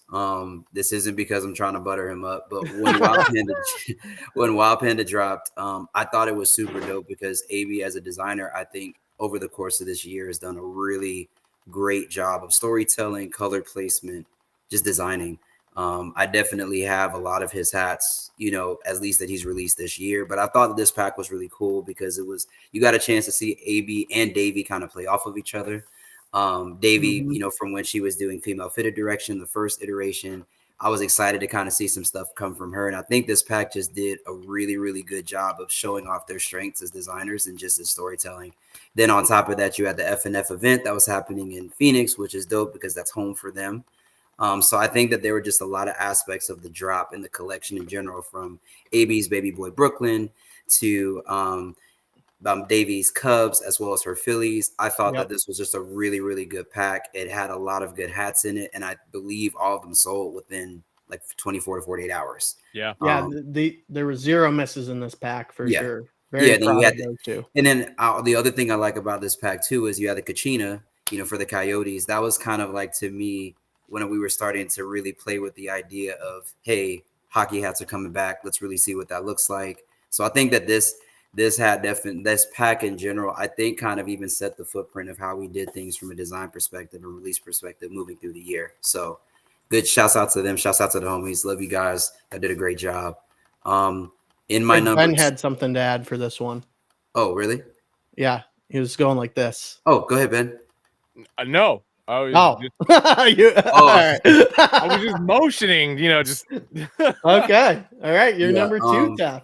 Yeah, number 2, the Mahal pack. I was a really, really big fan of the Houston when I saw it. I think I underestimated this pack, but I thought the Houston and the Philadelphia Phillies just went crazy as far as individual crowns. But I like how that pack cohesively was together. Obviously, it paid homage to the Philippines. And I like the fact that it was something, specifically talking about floral aspects and different aspects of Filipino culture. Specifically, when I wore the Houston hat, I got a lot of compliments and comments from the Pacific Islanders, specifically folks that have family that are Filipino. And, me being able to learning through AB and his storytelling about the inspiration behind some of the hats allowed me to have like cool in real life conversations. So I felt like, again, that was an example of us kind of going beyond just putting colors on a hat Yeah. because of, just because they look good, but actually having a meaning.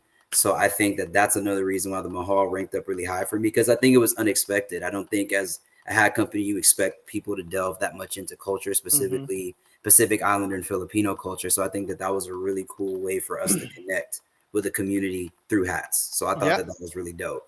And again, shout out to not only AB for this pack, but also to his wife, who yes. is the primary inspiration behind this pack. She's Filipino. Yes. So and I think, like I said, if you have AB as your designer of the year, I'm not debating with you. I think that he really has done a great job of weaving his own personal life, interesting perspectives and design perspectives, his culture, his heritage into what he's designed. So I think this has been a hell of a year for him. And, I'm proud of you, brother. You did a really, really great job. So shouts out to you.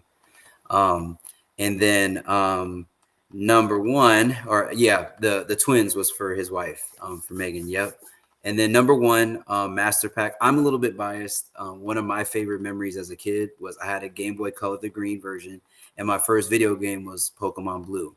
So for me, seeing a pack that in a sense celebrated to me a cool thing that I've had since the 90s, even going into now, like I maybe don't keep up with every single iteration of Pokemon, but I thought it was really, really cool how we used logos, the V-Backs, the V-Backs specifically around the starter Pokemon you can get in the game, from the even the fabled fiery Chicago hat that Austin said didn't make it with the original pack. I think that there was just a lot of really good things, and if you were a OG Pokemon fan, I feel like this pack was really, really good for you. And if you like Kanto and you like Johto, I don't think we made it into Hoenn yet with that pack. Not yet. Yeah, but if you were a Kanto and Johto person like I was growing up, I feel like this pack was nostalgic. It was great. The GWPs that he put with the pack was extremely dope. So I think, like I said, whereas some people use how quickly a hat sells out as a measure of how cool it is, I look at the storytelling and what exactly it does. And I think that all of these packs that I put on my 5, for some way, shape, or form, changed, I think, the culture of how people looked at Hat Club and what we were trying to do. So my 5 is a little bit different. I don't always look at sellout as a reason. Conveniently, most of these are still available, like the NHL pack, but I think it's just cool that we're starting those conversations. And huge shout out to John on this one too. Like he helped me an insane amount on this pack. So like the one of like people's sleepers is the brown hat right here. Yes. Which I'll show off if I have it. But like I was struggling for a minor league team to come up with a side patch for that. And John had this was all John's idea. So this is the Everett Aqua Sox. For those that don't know, Everett Aqua Sox logo. And then the side patch behind it is actually an MLB side patch. So it is the 30th anniversary of the Mariners baseball. They're a farm team for the Mariners. John, like I said, John, I really don't know what to do for a side patch here. He's like, it's MLB or MILB is a little tricky on these side patches. And I was like, well, I don't want to make it a plain Jane. It would be the only plain Jane. And he's like, yeah, that makes sense. He's like, so why don't we try and do a Mariners? So I was like, that's allowed. And then he's like, I've never tried it, but let's give it a shot. See if it gets approved. So this was our first time doing a minor league hat with a major league side patch. So super clean. That was a pretty cool moment. So shout out to John. He really helped me out with this pack, and very honored to see this hit a lot of people's tops for the collection, for their collections of the year. And thank you, Tef, for making it in your top. For sure. Like I said, everybody did a great job. And like I said, I think that this year's real diverse. This one HD, and I'm so glad I found you guys. HD hits and was. Oh man, shouts out to Leo V, man. Yeah, appreciate Leo. You. Hell yeah. Welcome, Leo V. Welcome. All right. So up next, we're gonna go over top marketing campaigns for each of us. Ooh. So it's not really something that we did last year, I don't think. No, I think we did or ever. But I feel like we work incredibly hard on the marketing team. And like we just pump out campaign after campaign, and I would love to go over our top marketing campaigns of the year. So Ben, if you want to kick it off. There we go. Oh, look at that face again. He's been there twice. Shocker. Ben featured more than once in his top 5. It has little to do with me being in them and just the execution. So first one, Skate Day Pack. Jay Skater, the manager of the Melrose store, very passionate about this. He is a former professional skater. And the first time we got to, kind of include that in a campaign. I mean, it was just all him just doing all of his own stunts, basically. And the entire collection sold out. And so I find that on multiple fronts to be a success, and couldn't be happier for him and the marketing team for that. And shout out to Geza on this campaign as well, because we pulled this shoot together in like 24 hours. Yeah. It was literally it was on its own purchase order, and then it came in and it hit the warehouse, and it came in like 2 days before the drop actually happened, and we had to send it out to LA. Geza got this campaign together incredibly quickly. Same with Jay, like he was very on top of it, and Jonas as well. They pulled this whole campaign together in 48 hours. It was insane because it was a PO that had kind of gotten lost, and then it showed up at the warehouse, and we're like, oh shit, skate days in 3 days, we need to shoot this. Yeah. So it came in late, and we turned around a campaign super quickly, and just a dope campaign. And then shout out to Jacob as well. So shout out to Frank. Shout out to Frank. Yeah.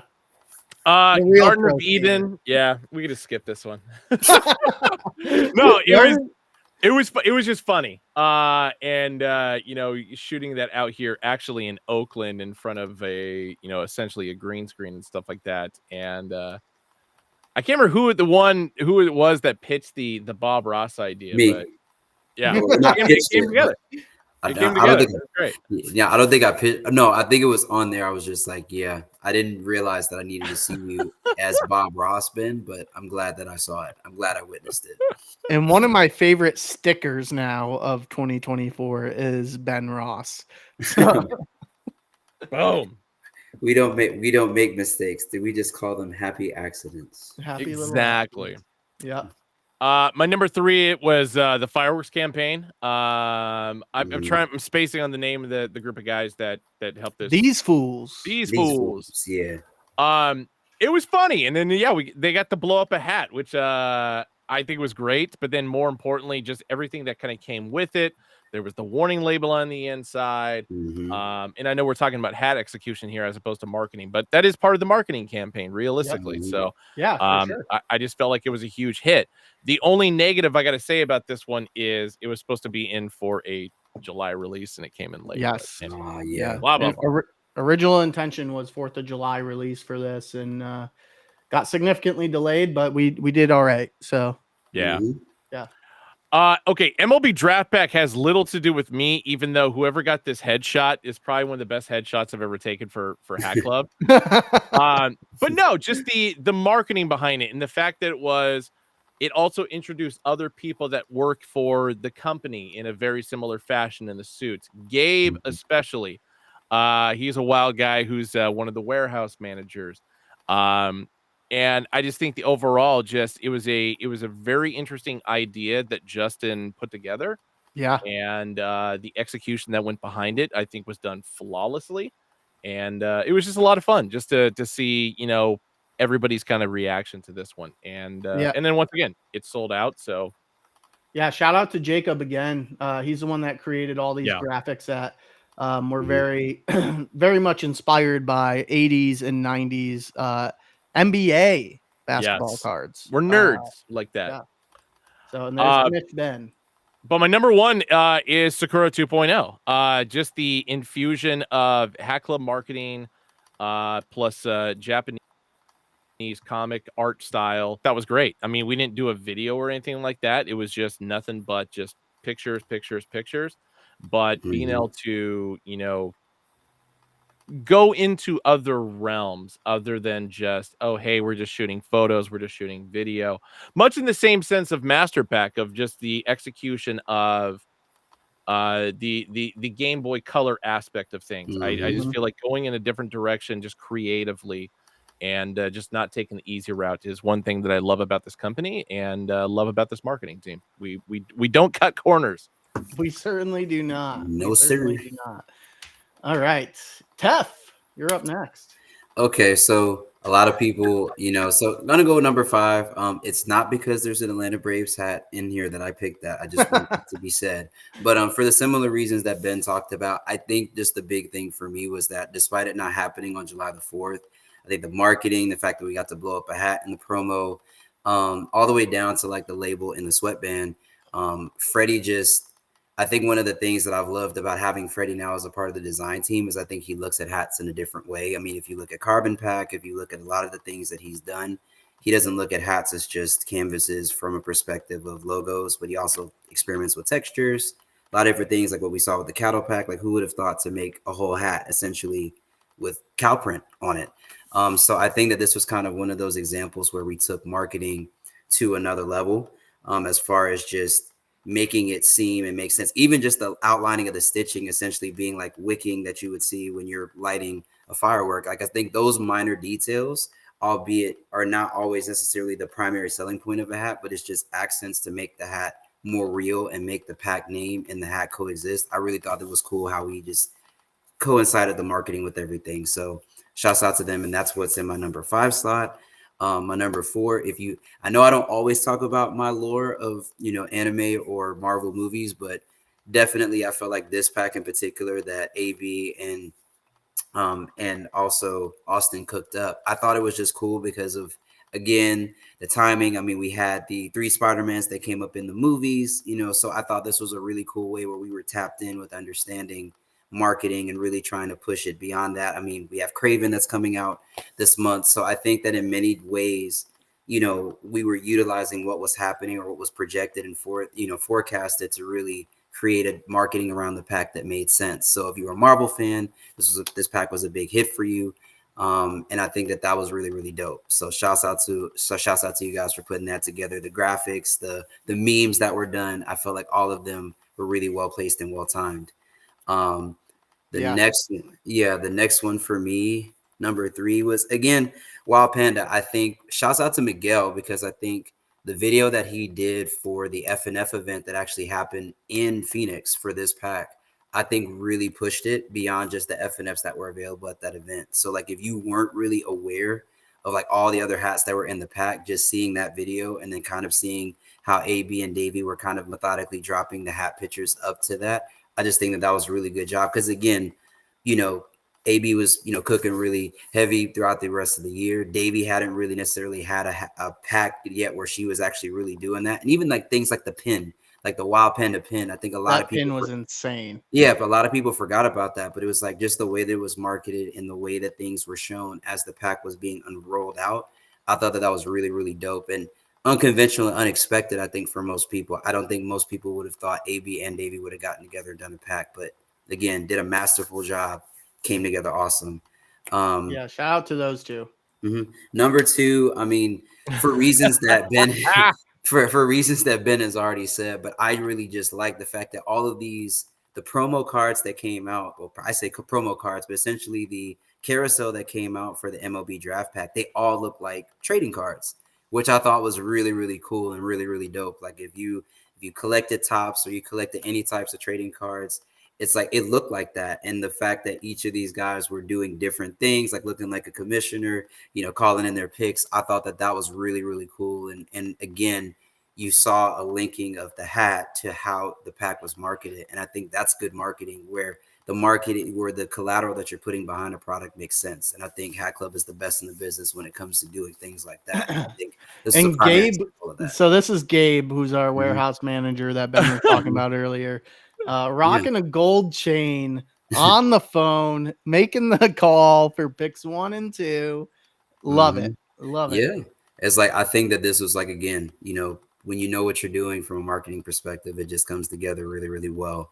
So, and then for my number 1, It's Master Pack again, but like I think if you look at this picture, it explains why it's in my number one slot. I mean, if you've ever played Pokemon on, a Game Boy or even, well, Pokemon Go is a little bit different of an interface, but I think for me, just looking at just this screen of understanding and playing Pokemon Blue, Pokemon Red, Yellow, all the way up to Ruby, Sapphire, Crystal, Gold, and Silver, it's like, this is exactly what you expect to see. And it was crazy when I think the video that came out when you were walking into the laboratory and now you have all the hats that are laid out, kind of like how your starter Pokemon were laid out.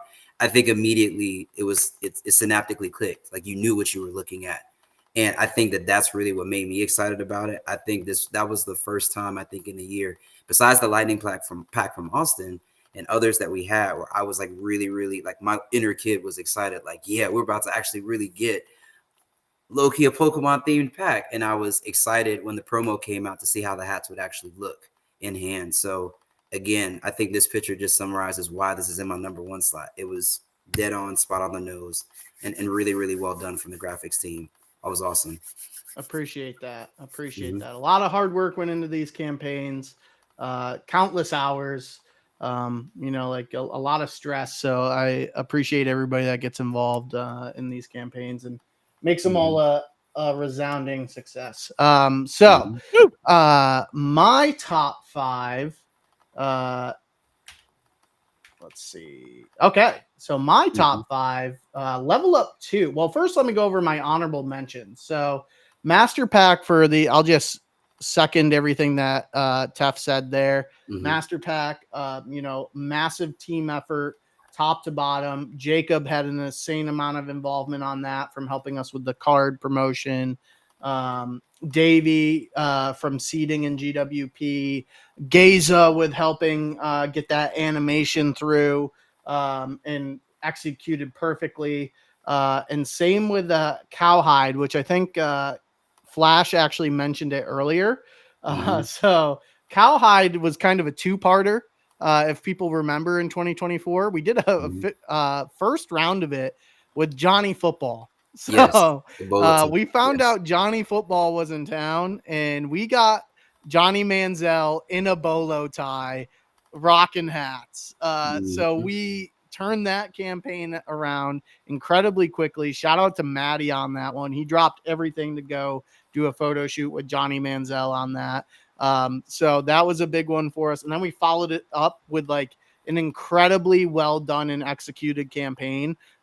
Really hurt for me to not put it in my top 5 because I loved it that much. And, I obviously had it in my top 5 collections. So I thought the campaign was equally well executed. And shout out to Coyotes for Hire, who starred in that for us. And then last, for my honorable mentions, I wanted to mention Phoenix Lights, which was a pack that Freddie and I worked on. But a special shout out to Miguel and Davey, who really ran the marketing on that. So like that alien suit that we had, that was all done. Like this was like a very ad hoc, low budget marketing execution. Really had everybody like just all hands on deck. Davey's sister was actually the one inside of the alien costume. So, and people know my love and nerd behavior for UFOs. So, that was something that was really cool. And we got it done with like next to no budget. And it still, I thought, came out really solid. And I love doing the t-shirt behind it. Special shout out to Drew and Lowe on the t-shirt.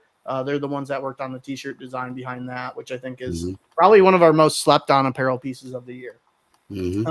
Number 5 for marketing campaigns for me was Level Up 2. So this was also, shout out to Andrew and Lowe on this one. They worked on this campaign for us. But the use of composite imagery that made the hats feel like they were in an N64 game, I thought was really cool. Shout out to C-Roy, who modeled this, and Nana, who modeled it for us. I thought they did an incredible job out in LA. So very well executed campaign. I thought it was really cool, really unique, hit that nostalgia factor for me. Number 4, on my top marketing campaigns of the year was Ronnie Was Here. So Nice. that was something that we worked directly with Ronnie on start to finish, coming up with the vision behind the campaign. Like a lot of these have hooks, but we weren't able to elaborate on those hooks. So that was a big challenge for us there, where typically Ronnie is able to do that because he's just like doing things on his own personal channel. He's able to tell those hooks. We're like under a microscope from MLB, and so like we weren't able to do those hooks, and I thought it all came together like super well executed. So Geza led the campaign on this one. Shout out to both of them. They worked in incredibly long hours. Like Ronnie went to LA for 48 hours and then turned right back around and went home before the shoot. We had an awesome setup at the store level too at Hat Club LA. So can't wait to see more from Ronnie. Loved the campaign behind it. Hit you in the feels, So I think there's a few tears shed from this campaign as well. So that one was special for me this year. Speaking of sappy, Sweetheart is my number 3 campaign. So every year, we have a bunch of tough guys in chat on occasion, and but every year around February, everybody becomes a big softy and is just all about love. So Sweetheart's campaign I thought was incredibly well executed this year. We used members of the community. We used What's Homie Quan on it as well as Cupid. I loved the video that we did behind it. I loved the photography that we did behind it. I think that's what was a highlight for me from a campaign perspective, and can't wait to do it again. Crowned. So this Crowned was my baby in 2024. So yeah, buddy. Yeah, so concept that we came up with like 2 years ago, but just could never get it off the ground. So we've had some awesome guests on it so far. I have some great news that it got renewed for a season 2. Yes. Back. We got the funding behind it. So even more guests, hopefully, big names. We kicked it off with P-Rod, who was an awesome first guest for us. I couldn't have asked for anybody better for guest 1. So like, I think every guest that we've had so far has been incredible. Like everybody's been very funny. It's been great to see. And can't wait to do it even more. Shout out to Geza and his wife Lucy, who pull in incredibly early mornings for Crown because we have to shut down the store in order to shoot this. So they're in the store at like 7 a.m. some days to get this all going for us. So huge shout out to them. They've been crushing it. Can't wait for more episodes of that. You're probably going to see some familiar faces on that in season 2. That's all I'm and then my number 1 campaign was actually very recent, and that was Happiness with the Club. So this one, top to bottom, was just like one of my all-time favorite campaigns because we had so many people in the organization involved in this campaign. So not only from the creative execution that we did with Guap Dad 4000 as our primary model and actor for the campaign, but also like the aspects of GWP. Like everybody in the organization got involved in the gift with purchase program that we did. And there was some amazing gifts, and I love how well received the GWPs were. That, it felt like it was very rewarding, I think, for the whole team to see how well everybody loved all the gifts with purchase. So kind of one of the first times I've never really seen a complaint out of the entire community behind the GWPs. So that was really awesome to see. And then from Maddie and Chief, this was the first time they came together on a campaign and shot the campaign together. So that was really special for me. So shout out to those guys. And then Jacob, who I mentioned earlier, has been putting in insane hours for graphic development for the holiday season for us. So shout out to everybody that was involved. Massive team effort. I think that was the most amount of bodies we've had work on a campaign before. So like, I think that everything there made it kind of like the most special for me. And I love the holiday season. So those are my top campaigns of 2024. Good list. Solid list, Austin. Beautiful, man. Thank you. Thank you. Shout out to everybody that makes it happen too. Shout out Okay, to and last but certainly not least, we have top hats Yes. of 2024. So I've done top campaigns, top collections. Now we're going to individual hats. So actually, mine is up first. Yeah. So my top hats in the number 5 spot is actually a very specific hat, which is the Mitchell and Ness Arizona Coyotes fitted. So for a number of reasons behind this has easily become one of my top worn hats of 2024. So this released, I believe, in July.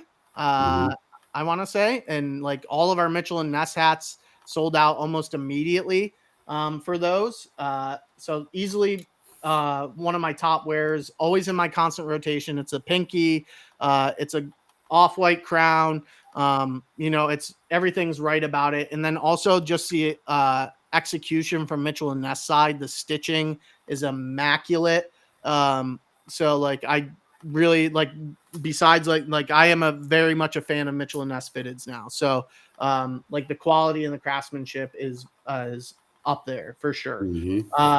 So and then also it was the last Arizona Coyotes hat that we were able to produce. So that was pretty special too.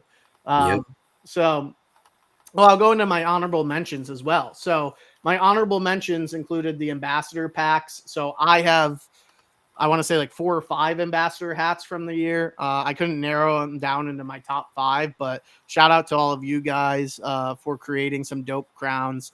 Tef has just knocked it out of the park with his so far. Sharoi, Kimmy, John, everybody that's had amazing hats. Like no one's had a miss so far. And like shout out to all you guys for also creating dope content for us nonstop. We're incredibly appreciative of you guys. I know I did not mention everybody, but you guys are all very much appreciated. And like you guys have been creating great crowns in 2024 as well. Chief's Chief is an honorable mention for me. So pick that up. That was a Hat Club LA exclusive. And then very recently, Gaza's D Rose that he produced that sold out in a minute. That was a beautiful crown and definitely worth the honorable mention there. In my number 4, I have the Inevitable Angels. So this was part of the Inevitable pack from AB. He did a great job of it. Anytime someone does something nerdy, I'm a fan of it. So for him to make a connection to one of my favorite film franchises was very special. This has also become a very regular wear for me in 2024. And like just super clean. I don't think it will ever go out of style. And I think probably was one of the more slept on out of the pack as a whole that I think, deserved to be the top dog in my opinion. I agree with that. And then all I can say, AB, is you were able to see the vision. So number 3 for me, I have the Wild Panda F&F Phillies. So I am very, very blessed that I was able to get my hands on this crown. It's something that was only done at the F&F event. Being Davey's boss might have been the reason why I was able to get that crown. But very much appreciative of that. Again, like I know you said, Tef, that there was the whole Wild Panda pack was dope. There was not a miss in there. I think that was really good. And that gets the number 3 spot for me. Number 2 for me is the Master Pack starters that Tef was alluding to earlier. So I know this crown specifically gets a lot of love, the V-backs, but I think that equally the Shizard and the Bostoys are deserving of some good love too. So I love all 3 of these crowns equally. I know that this one gets the most hype and like is the one that a lot of people are chasing. But the Shizard I think is like a very much a sleeper in that pack that released a little bit later because it came in a little bit later. But those are my 2 spot for me. And then my top crown of the year is the Sakura Baltimore Orioles. So Jackie Robinson side patch on this one. The print that we used was super unique. It's got that pink hue to it, 2-tone crown, just amazing crown, top to bottom. not a damn thing wrong with it, and easily my top crown of the year. So shout out to Freddie for cooking up a masterpiece there. Freddie Fred. Hell yeah. Okay. So for me, I'm a little bit biased because, like Austin said, I'm an ambassador. So, I always want to show my guys some love. And I think my guys, as far as like the ambassadors, did like a superb job of everything that they've done. So my list is probably going to be a little bit more ambassador centric. So my number 5 was the Sunday Champ by Sneakers and Fitteds. The Masters is a golf tournament that's played in Georgia annually. And I just think that this was like one of the first times. I think this was the first time that we'd ever used this logo at Hat Club. Yeah, correct. And I just and I thought that the use of the red shirt and the red jersey, specifically, signifying, Tiger Woods when he used to be on Sundays, he used to wear red. If you know, you know. The club, the cleats. I mean, I remember when I saw this, and we have a group for the ambassadors on Instagram. And this hat got dropped. And I said, that might be Detroit of the year. And I stand very much by that statement in the sense of execution. I know Killer Squid and Sneakers and Fitteds held it down, but I certainly just feel like this is Detroit of the year right here.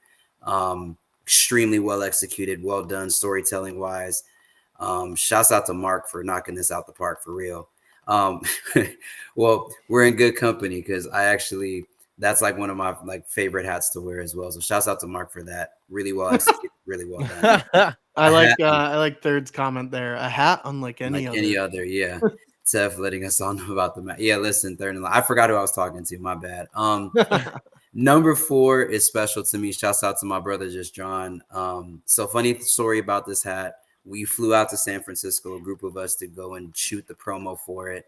We were driving in a 911 Porsche. The hat that I had on flew out of the window, was run over by a car behind us. And to this day, I still have that hat. It was just a memory of just how much fun we were having during the shoot. We drove across the Golden Gate Bridge. I mean, and to see, again, I got a chance because John's one of my guys, one of my best friends. I got a chance to be able to see this hat as he was cooking it up. And we both have a love for Larry June music. So I think seeing this hat come together, and then actually seeing it in person, the aluminum hits on that side patch are immaculate. I mean, I have people saying that could be an SF of the year. If you remember the OG Ox pack, it's a similar combination, but just the way that hat sparkles, it shines, it's simple, but it has those pops that you need from a hat. It's a solid everyday wear. John knocked it out the park. Love you, bro. You did a really great job, and I'm honored that you let me be on the shoot with you. And I think the shots came out great. Number 3, I'm not salty, Austin, that you were able to use your bossship to get this hat.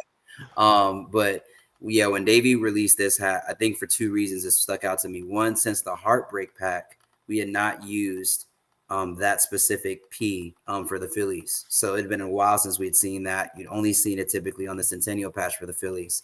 But the way that this hat came together, again, another great solid wear. The fact that it was an F&F just skyrocketed it even more. I heard that there was only like less than 50 produced. That's what I was hearing. But shouts out to those that were able to collect. It's a dope hat. It's a pinky. And I think that combination of the Twins All-Star game with that Phillies patch is tough. I think I don't know who do stream. Yeah. Team effort, but shouts out to it. Very much a team effort. So appreciate that. Shout out. Yeah. Ben and I work very hard to make sure that this stream stays up. Yeah, appreciate it. Yeah, but that number 3 has eluded me. Hopefully, I may be able to get it on the secondary market, or there's a secret order that's placed that hopefully I get to be on. But again, big shouts out to Davey. She brought me on, to be an ambassador now almost 3 years ago. And I've, been very much honored to be a part of the group and do everything. So it was cool to see her in a different way. And with that hat. Number 2, John is on my list twice. It's not because he's my homie. It's really just because I think he did a really, really good job this year. I mean, you saw me wear this hat on stream. Summer of 95. Majestic blue was a color that we had not seen used a lot over the course of this year. That is true. the metallic silver around the white outlining for the Indian script. The fact that we were able to use it, because for most people that design, you know that this was a hat, and specifically the Indian script in general was a question mark of can we use it or how effective can we do it. So I think that was super dope. The fact also that you have the 95 patch on the side, the welcome to the show patch, which I think we used on, I think a NASCAR themed pack earlier in the year with the Braves. Yeah. So I thought it was really, really cool. For those that were wondering, man, Teferi, like that's an interesting year. You should do something for that. Patience is key. But just know that a brother for this hat is coming very soon. One of my favorites. I got a chance to get it in hand early, and this actually came coincidentally with my first hat drop. So big shouts out to him. Great, great crown again. And then my number one slot. I am a homer. As you should. Ain't nothing wrong with it. It's a beautiful crown.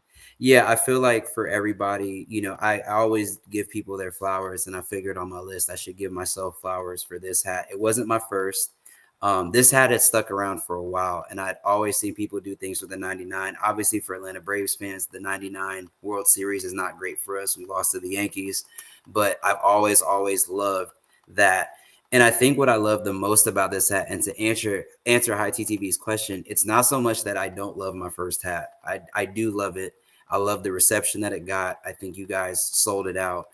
But this hat in particular, I think just because of it represents Atlanta. I mean, when you think about FBG, the movie, the mixtape, it was a collaborative album, a collaborative mixtape, and just the fact that it represents Atlanta, it's gaudy, it's meant to be, metallic pewter, front logo outlined with metallic red. You have the greens, the reds, the metallic golds, and the pewters inside of that 99 side patch all the way throughout. I went with camel because I was really, really trying to get that color to match the cover art perfectly. And I think that color was exactly what was needed.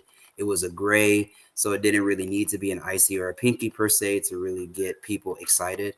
I think when I actually dropped the Cybertruck pictures, it was the most liked hat drop rollout I think that I had, even outside of my first one. My first one, obviously, I have memories because Young Nudie wore it on stage, and I'm forever, grateful for that. But this hat for me, I think, really let people know that my first drop was not a mistake. It wasn't an accident.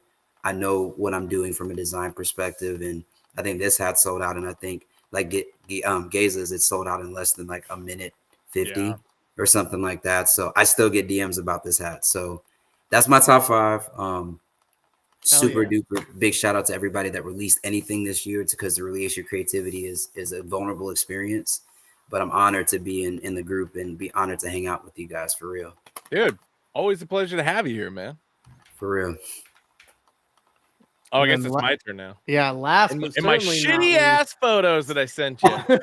We got to go through Shaka Brody's. That's right. Top 5. So, I switched over to this one, rocking it right now. So, this is actually probably the most recent of releases where I have it in my top 5. And the bigger thing with this one, obviously, with the situation with the A's organization and fucking John Fisher doing his bullshit.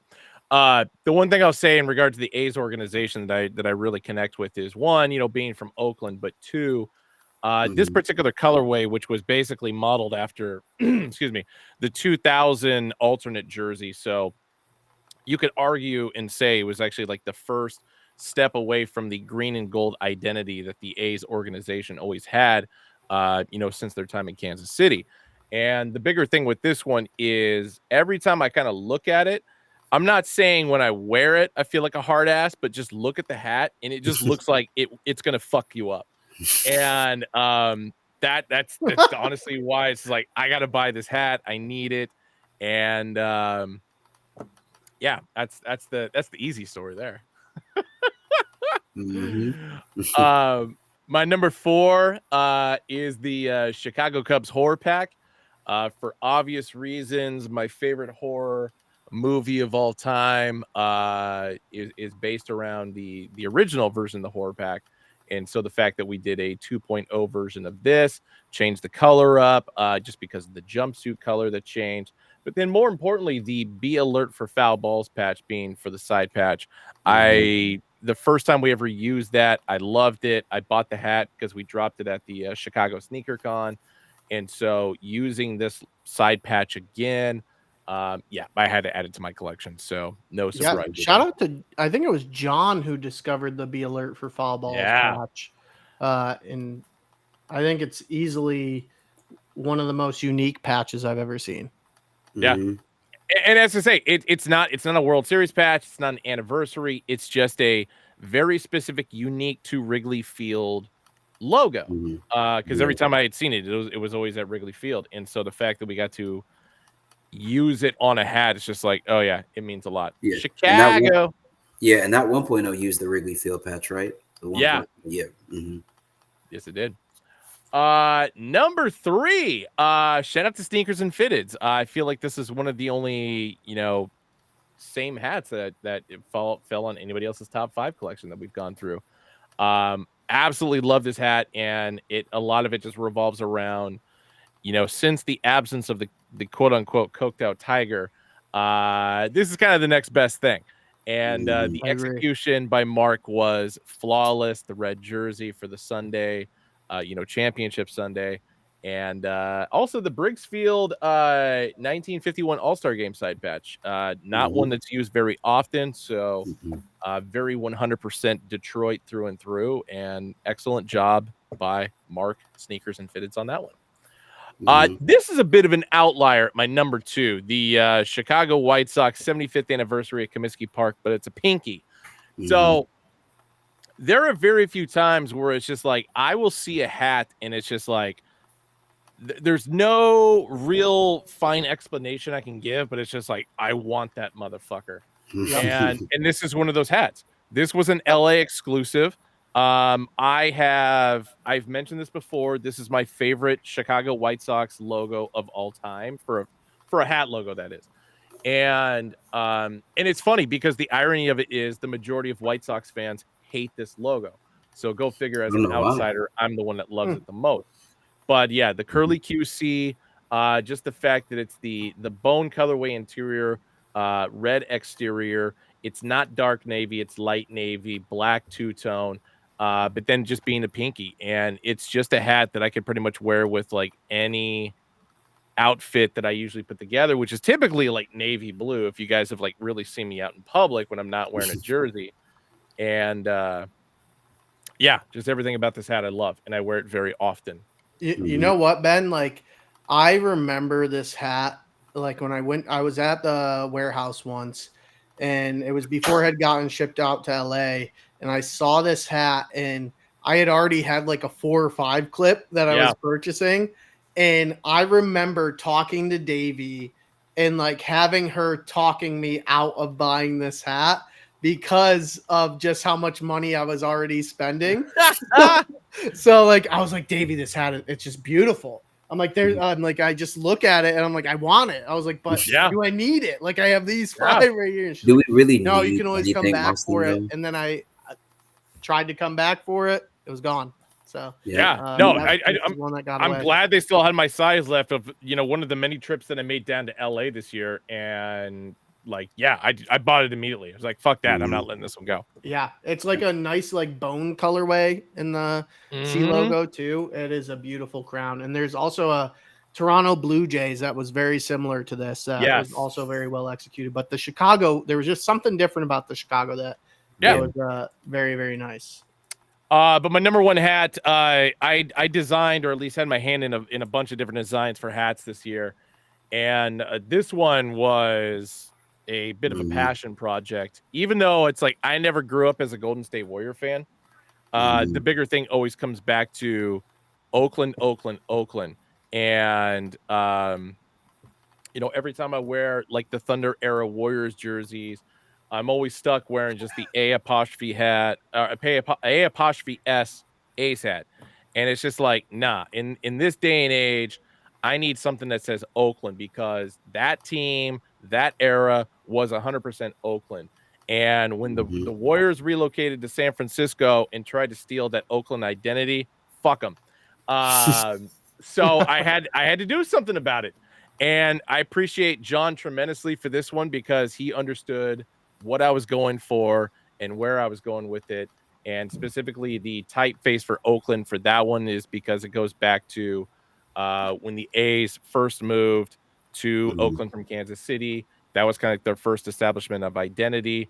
And then, yeah, you know, the Warriors wouldn't be the organization that they are now if it wasn't for the chemistry and the team they built in Oakland.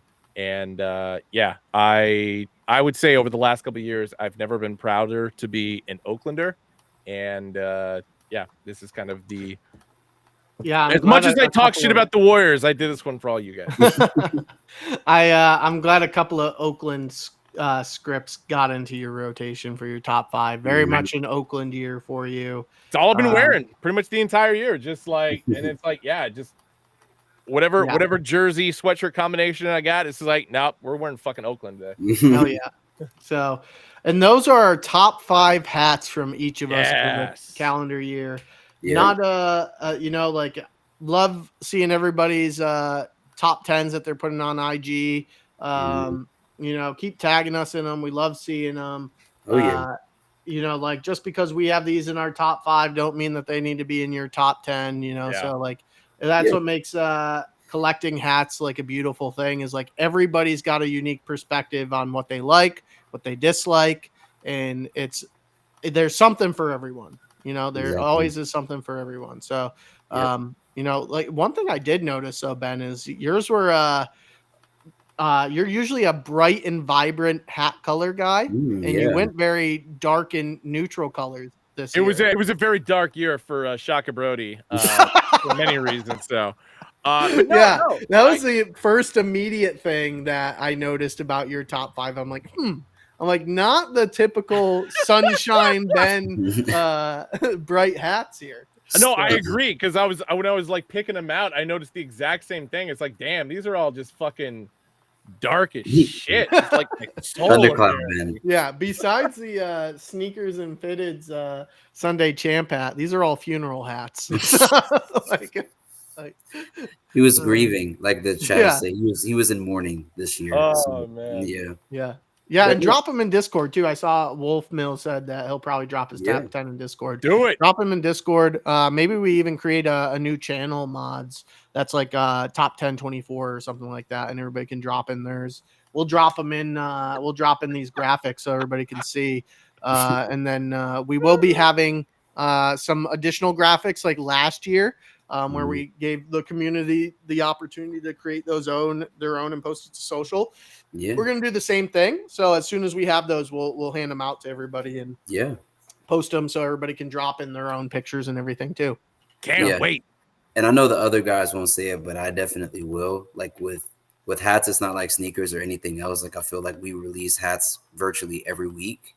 So like, you got to think, for us to condense it into 5, like, if you don't see a hat that you felt should have been in there, you have to put yourselves in our shoes, in the sense of, like, if we could have a top whatever, you know, list, it's like we would. But it's like when you're trying to pick 5 of your favorite hats of the year, and it's sometimes it just, everything can't get in there. But that's not to say that we didn't have a great, you know, everyone, you know, from a design perspective and just what we released did a great job. So just because something is in the top 5 does not mean that it is not a great hat and something that we cherish, for real. Right. I would love to know the amount of SKUs that we ended up dropping in 2024. It's got to be in the thousands. Yeah, definitely in the thousands. Like, if you figure, we had full collection packs, and then we also had, you know, varieties too, or full team packs, excuse me. Yeah, we definitely in the thousands. I was gonna say, based on how I know our SKU numbers start out with the 3-digit code, because they're typically 7 numbers long. The start of the year started, I believe, with 146, and we just hit 148 on new releases. So yeah, that kind of gives you a perspective as far as like what's going on here. Oh, and shouts out to Jay in IG chat. He said, I ended up posting all 230 hats I bought this year from Hat Club LA. I couldn't just pick 5 or 10. I'm with you, Jay. Yeah, that was pretty crazy. That's pretty crazy to see. I saw that post. That was awesome. Yeah. It's like, but yeah, I mean, and that's not to say that, you know, like, because I know for me, like, some of you guys have seen me brim switch and go to like older Rushmores and things like that. You know, there's, like I said, when you're trying to ask me to pick 10 of the best of, arguably, I think High TTV said 3,000 hats released this year, like, just from Hat Club alone. So I can only imagine what considers everything else that everyone else has released. Like, that's tough to go from 10 of 1,000 is 1%. So we're picking the top 1% of hats, theoretically, across our own organization. So that's crazy. And Jay, I hope you were tuned in when we were going over top 5 campaigns, because Ben put your skate day pack is number 5. Goddamn right, Jay. Yeah, and Jay said you guys are awesome. You're awesome, Jay. I appreciate it. Jason's a fucking warm soul.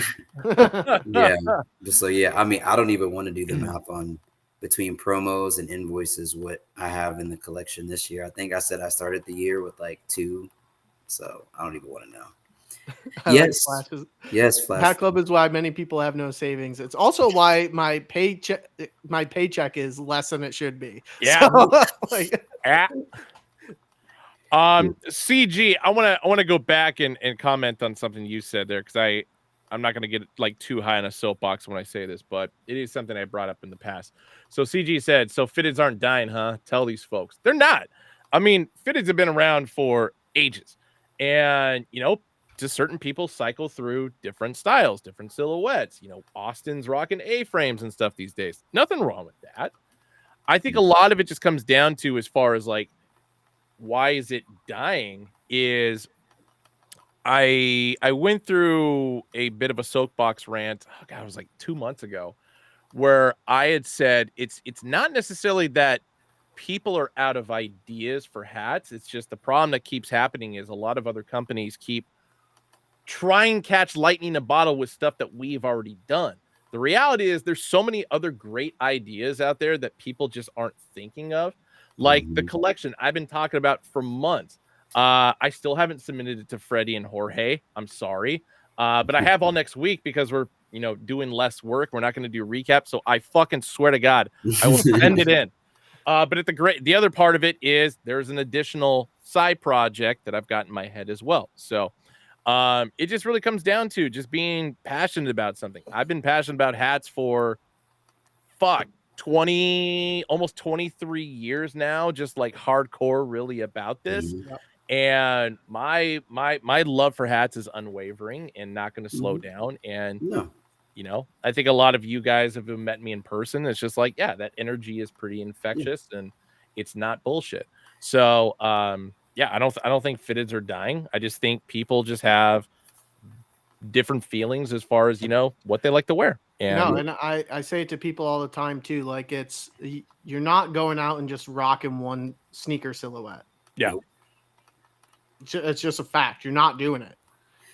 So like, there's plenty of love in the hat game for other silhouettes, but like AJ1 is always going to be king. Like, it's like always going to be like the top dog. The 5950 fitted is always going to be the top dog. Like, as much as all the other new silhouettes and styles and trends come about, there's always going to be one that started it all, reign supreme. Like, will always come back. So it's not like the headwear game's dying as a whole. Like, people's tastes change for a little bit, and there's nothing wrong with that. So yeah, I mean, like I said, there's like, I picked up at least a dozen A-frames this year. So but like New Era's reinventing and coming out with new silhouettes, and like the A-frame fitted was not a thing until this year. So like, that's awesome to see that they're trying to adapt those two worlds with the A-frame snapback and bring it to the classic fitted wear that loves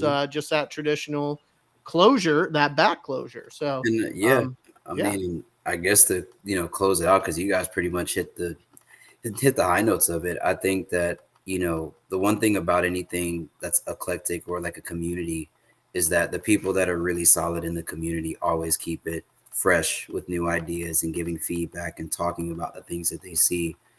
I think that before, when you designed a hat, that was a unique experience, especially with Hat Club. It wasn't something that was handed out as freely and as openly as we kind of see it being done today. So maybe the democratization of people being able to create more, which you would think would be a good thing, kind of made it lose its luster. So someone says, hey, I have a hat. It's just like, well, so does everybody else. But that doesn't mean that the process of making a hat is any less inspiring, awesome. To see something in your hand that you created and people buy it, that's like an experience like no other. So I would say that I don't think it's that fitteds are dying. I think that it's people that really love the culture, love what we do, to Elk Dot's point, the people that really love the culture and love what we do, you're not going to get sick and tired of it. And I think the people that are tired of it and like to say it's dead, they're looking at it from a monetary transaction perspective, which is you buy a hat and now what's the next thing to resell or to Correct. you know, versus people I think who genuinely appreciate like craftsmanship of like a hat, something like this. It's like there's colors, there's swatches. If you understand the GCP, you understand that there's a difference between different shades of greens within there, so that you're trying to achieve different looks with the hat. So it's like we're playing with a 64 box Crayola set. There's a lot of different colors and combinations and hooks and things that can be done. And it's not so much just a matter of, oh, you know, that hat's not reselling for much, so it's not a panic hat. It's like, well, it's not a panic hat for you, but it might be a panic hat for someone else. Yeah. So that's what I like to see in 2025. We get back to is people loving hats because they love them. Prime example right there. Not everybody loved this hat, but fucking love this goddamn hat. Yeah, and that's I think that's what I would like to see more in 2025 is people that if you really love hats, then be around because you love it. If you don't, then there's other communities. There's boating, watches, sneakers, whatever. I mean, I don't, you know, I'm just thinking of things that eclectic people like. But to that point, like be there. There's something out there for everyone. I personally am involved on a lot of like Facebook. It makes me sound old now because I'm going to say Facebook groups, but Facebook groups that are like vintage hats. And most like 90% of the collectors in there, and there's thousands of people in there, they won't touch a fitted. They want purely snapbacks. They want vintage snapbacks. So there's something out there for everyone. I think like it's such a unique hobby, and like everybody's super passionate about it. Rightfully so, just as much as people are passionate about sneakers, you know. So people are very passionate about where the sneaker industry is at. But like, yeah, there's something out there for everyone. Broaden your horizons. I've been in this game a long time. Everything's cyclical. You know, like, but when I got first started into the officially professionally into the hat biz, I mean, I've been collecting hats for well over 20 years, but when I first got started into the hat biz professionally, I started at 47 as the peak dad hat days. But also one of the top selling styles that we had was everything neon. Like I hated it then, I hate it now, but like that was the top like style back then in 2012 was neon scripts. So people could not get their hands on neon scripts quick enough. Neon NBA was like selling like hotcakes. So it's all very cyclical. Trends change. Just go with the flow. Wear what you like, and you know, just like don't give people a hard time if you don't agree with what their personal preference in this hobby that we all love is. You know? Third in line, absolutely not. Never that. Never. No. What's that? Please put a slight curve in that. Flat brims. I'm very lucky that I've never been a flat brim guy. Yeah, it just doesn't fit right, man. It's right. I'm very lucky. I've never been a flat brim guy, and I've never been an ears tucked guy.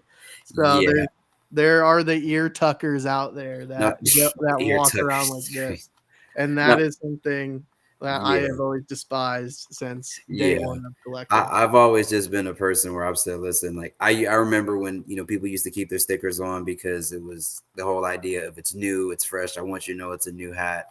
But for me now as an older person, it's like, are you leaving the sticker on because you want to remind yourself what your hat size is, or what really is the purpose of it? So again, for those that do it, no shade, no tea, but I'm just saying, like, I don't have to look at my hat size every day on my brim. Plus, on top of that, it leaves like a circular mark after.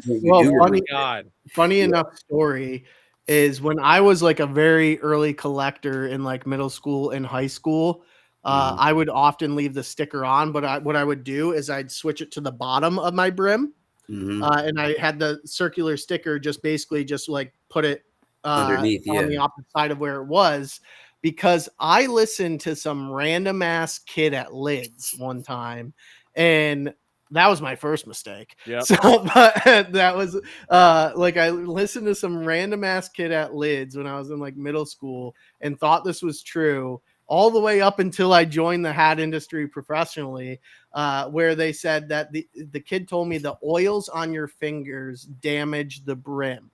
So that's why you keep the sticker on the hat. And I fucking bought it. I was like, that makes so much sense. So for years I had the sticker on the underside of my brim. I usually still keep like the league sticker, funny enough, but I think I just do that because I just don't like removing it right away. Yeah, exactly. I just let it fall off naturally. Like those, I don't mind. It's just because again, New Era stickers are they're there for a reason. You know, you need to see what size you have. But like those stickers to me are extremely distracting. Yeah, and I remember when I joined 47 and I asked someone, I was like, why does no one keep their sticker on their brim here? And they're like, why would we? And then like the 47 like straight one there that they got, and I was like, because of the oils from your fingers. And they're like, what are you talking about? And like that was the moment that I found out that the oils like meant dog shit. So, and like, yeah. No, I was a sucker for like a pure decade of hat collecting. Or all innocent some random schmuck at a lid. We listen and we don't judge here, Twitch. If you do keep your stickers on I'm gonna say I judge. I listen, but I will judge you. But it's judging coming from a loving place. Like, why would you do that? There's so many other things you could do. But again, I mean, like Austin said, man, rock what you like. Somebody had an interesting question about the NHL fitted will be the fitted for 2025 for Hat Club. I think so. I think that we'll see a lot more NHL next year, for sure. which is a good thing. I think that we need to have more league representation outside of baseball. I know baseball started it and pretty much cultivated what we have as a culture and in the hat space, but I would like to see some interesting hooks executed with NHL logos. And I feel like NHL logos are actually pretty dope, as far as just how they look and how they present. So colors and things like that. I'm interested to see what we do next year with that. Now we'll close it out with what was one thing that you guys were wrong about in 2024? I'll go first. Mm-hmm. I think one of my predictions last year was that the White Sox logo was going to be one of the top trending logos, like the Sox, White Sox logo. I had that was going to be trending, and then they ended up being like the worst team ever to exist, and and the logo was not trending. So, but I was semi right. I said the O's were going to continue to trend well in 2024. So which they did. So I was kind of 1 for 2 there. So what about you, Ben?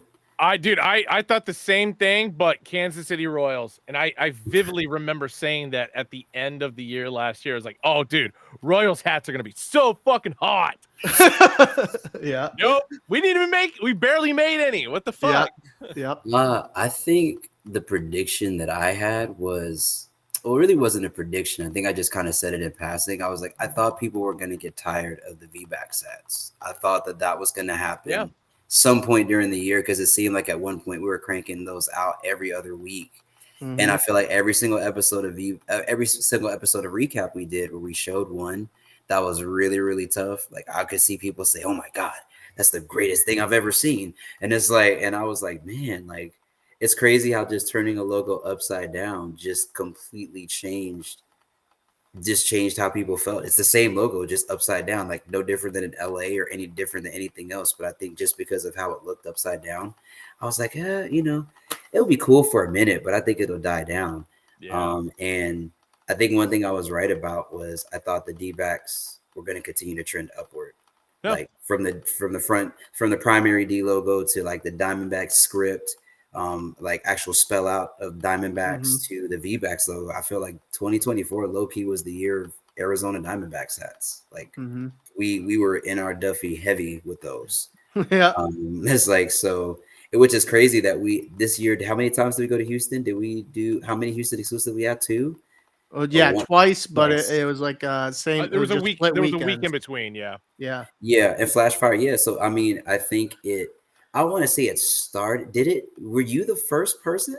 Austin, to do a VBAX this year? Yeah. You were? Mhm. Okay. You were. I was trying to remember. I could have swore there was one before you, but no. I mean, it started with that, and I think the hype and the panic train from that just continued to go on. And yes, Sub Diego. Yes, yes, yes, and more yes. Actually, the white navy two-tone, was that end of last year or beginning of this year? White Navy two-tone V-backs. The one that Ben has. I think that was uh beginning of this year. Fuck. Probably. Yeah. Yeah, but I think like, but yeah, I mean, but yes, Sub Diego. Yes, I feel like we kind of got teased with it a little bit for the Expos pack and what the hummus pack too, right? There was Yep. an Expos hat that was in there as well. So like those are like two times I could low key think of, but I would like to see more Expos hats. I really would. I 100% agree with that. More Expos hats. Mm-hmm. Well, Make them. I got good news. It's part of my collection that I'm putting together. Hell yeah. Expos Love for that, sure. Benji. So yeah. Mm-hmm. And I promise you, they will be submitted to Freddie and Jorge before 2025. Was hummus this year? Now third in line, I have to question it. Was Hummus was last year. Last year. Okay, so yeah. Okay. So thank you for Hummus keeping me. was last July, I want to say. Yeah, because it was around the time of barbecue pack, lemonade, and then hummus. Yeah. Yeah. Those were all around the same time. And that was a Freddie creation. Shouts out to Freddie. Yes, it was. No, that's where I thought that V-backs Diamondbacks that I have, Mm-hmm. I could have sworn it dropped the end of last year. I thought it was this year, but I could be very wrong on that. But that is a beautiful crown that you do own. Mm-hmm. And yeah, and into Wolf Mills' point, yes, I would like to see the primary logo for the Expos, and I'd like to see some Montreal scripts as well. I would like to see that. Okay. I ain't mad about that. Montreal scripts. I do own a Montreal script. Yeah, because it has the French cross, I think, in the swoosh underneath the Montreal script. Yeah, I would like to see that. I would like to. So, designers out there, Baffle 99. We can do 50% of that. Unfortunately, Coked Out Tiger is deceased. No more. Yeah. Kaputs. Yeah. Not of the living. I saw this question pop up a few times, and it was surrounding the Olympic patch for the Dodgers. So very soon, Hat Club designs coming out behind that. So fair enough. I got a question. So obviously next Wednesday, Christmas, we're not doing a show that day. Is the next show we plan on doing for recap going to be January 1st or January 8th? January 8th. Okay, good. Because New Year's Day, January 1st, I will probably be borderline blackout drunk at the usual time because Rose Bowl starts at fucking 2:30 p.m. Yeah. Good luck trying to get me to do work that day. Yeah, and so everybody knows too, first week of the year, I'll just kind of spoil what's releasing then. There's nothing too crazy releasing during that time period. It's mostly variety pack stuff, no drops happening during that time period. So your wallets are safe for 1 week, but I am letting you know the following week they are not safe. So yeah. Now, listen, from an ambassador perspective, if you guys like the last ambassador pack, I think you guys are really gonna like what's rolling in next year as well. So, like we said, everybody needs a break. Everybody's wallet needs a break. Yeah. But what's I mean, talking this year. Like we'll always give that away on the spin the block Sundays, and so yeah, nothing like I would love to see some restocks happen from this year. So like what Tef was saying earlier, like I would love to see a general release of that Panda Phillies. So even though I own it, I think a lot of other people need to own it as well. So it's like So I'm hoping so. Or if it's not an open to the public, I just need to have it somehow, some way. I don't know. but no. And now I think that'll kind of do it. Do we want to do one bold prediction for headwear in 2025? Yeah, we have to at this point. Let me think of one real quick. I'm also looking around my office at any random logos where it's like, yeah, that's going to be the winner. Oh, I got one. I got to go back and okay, my bold prediction for this year for a logo.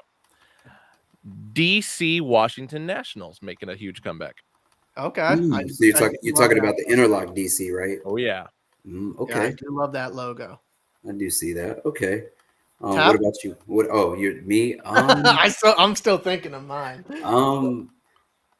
I feel like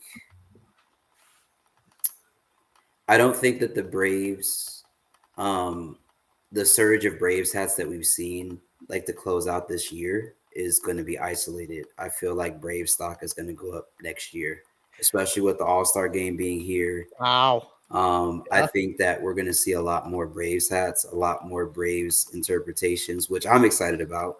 But I think that Brave stock is probably the same way we saw the O's stock rise this year. I think Braves are going to do the same thing in 2025. Yeah, I could see that. So, I think I'll make two bold predictions. So one baseball related. I think the traditional LA logo it becomes king again for LA specifically. 2024 was definitely the year of the LA Dodgers script. So I think that is going to subdue. That's my prediction for baseball, and it's going to be back to traditional LA. And then my other prediction is I think more people will pick up NFL fitteds or NFL hats in general than what they originally think. So I think NFL people will be buying, like, I think we started to see it a little bit this year. Like there was that Lions hat that released a couple of weeks ago that people lost their shit over. We've seen Raiders, like when Preem did that two-tone off-white Raiders pinky, people lost their shit over that. I think it's the NFL's time. So I think people are going to be picking up random teams in NFL. I think we have to be the leader of that, and we need to have more team/logo diversity. I feel like personally for this season we did okay, but it's like I know in years past we did like teams that people keep clamoring for: Packers, Colts, and those Steelers. interlock logos. We didn't do a fucking Steelers hat this year, which is shocking. There's a lot of teams that really like. We didn't do a Seahawks. I mean, we've done like some teams like as A-frames, but not many as 5950s. So no, I'm definitely behind that as well. I think. Okay, pump the brakes there, Hiei. Patriots, come on. Well, I mean, just in general, like there's the NFL interlock logos are super clean and I think underutilized, and we've really only seen them in team color so far. And I think there's some good utilizations of them. Like as much as it pains me to say it, the Miami Dolphins MD interlock logo is sick. Yeah. Agreed. So I think there's going to be someone's going to do something super unique. It's going to be really creative, whether it's from our design group, someone else with some other retailer. I hope it's us. But I think that there's going to be something that makes NFL fitteds and NFL hats just be seen a lot more in this industry. Yeah, I can see that. So I definitely want to highlight Sub Diego 619's comment down here, where it was like, "Is the Screaming Brave logo even available, or did it go away altogether with the Wayho, Chief Wayho?" So that was gone like almost a decade before Wahoo. Yeah, so funny, brief story, but so there is a hat that I created that I showed Ben that I wanted to actually release for MLB All-Star. That was a Chief Nakahoma. Ben's seen it. I think Austin has seen it as well. And it was going to be a pinky. It was going to be a two-tone. Very, very different than what anybody had ever done or I'd seen done. Unfortunately, our New Era rep shut it down. They were like, "Nope, can't do it. Sorry, it's not happening."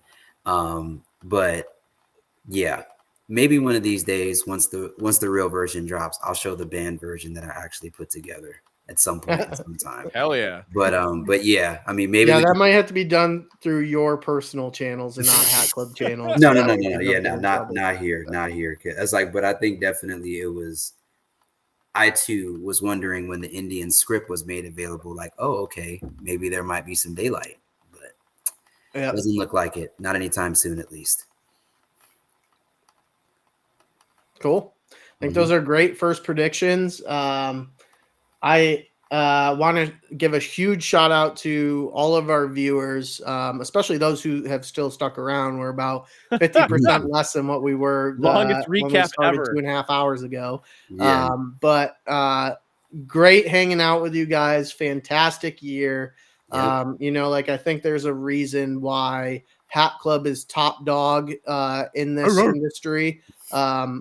You know, from our amazing staff that we have, and then most importantly, the community. Yeah. You know, it's the primary reason why I joined Hat Club from New Era.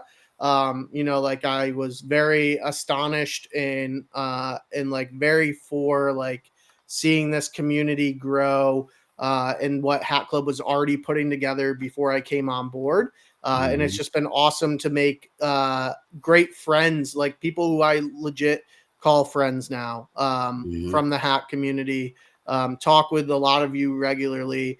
Super appreciative of you guys. Super appreciative of you guys being so supportive of us. And then Recap as a whole and Benchwarmers and Flip the Script. It's only going to be up in 2025. So like Ben's got some things cooking that for Flip the Script specifically. So we're going to do a lot more community initiatives. Like 2025 is going to be the year of engaging with the community more.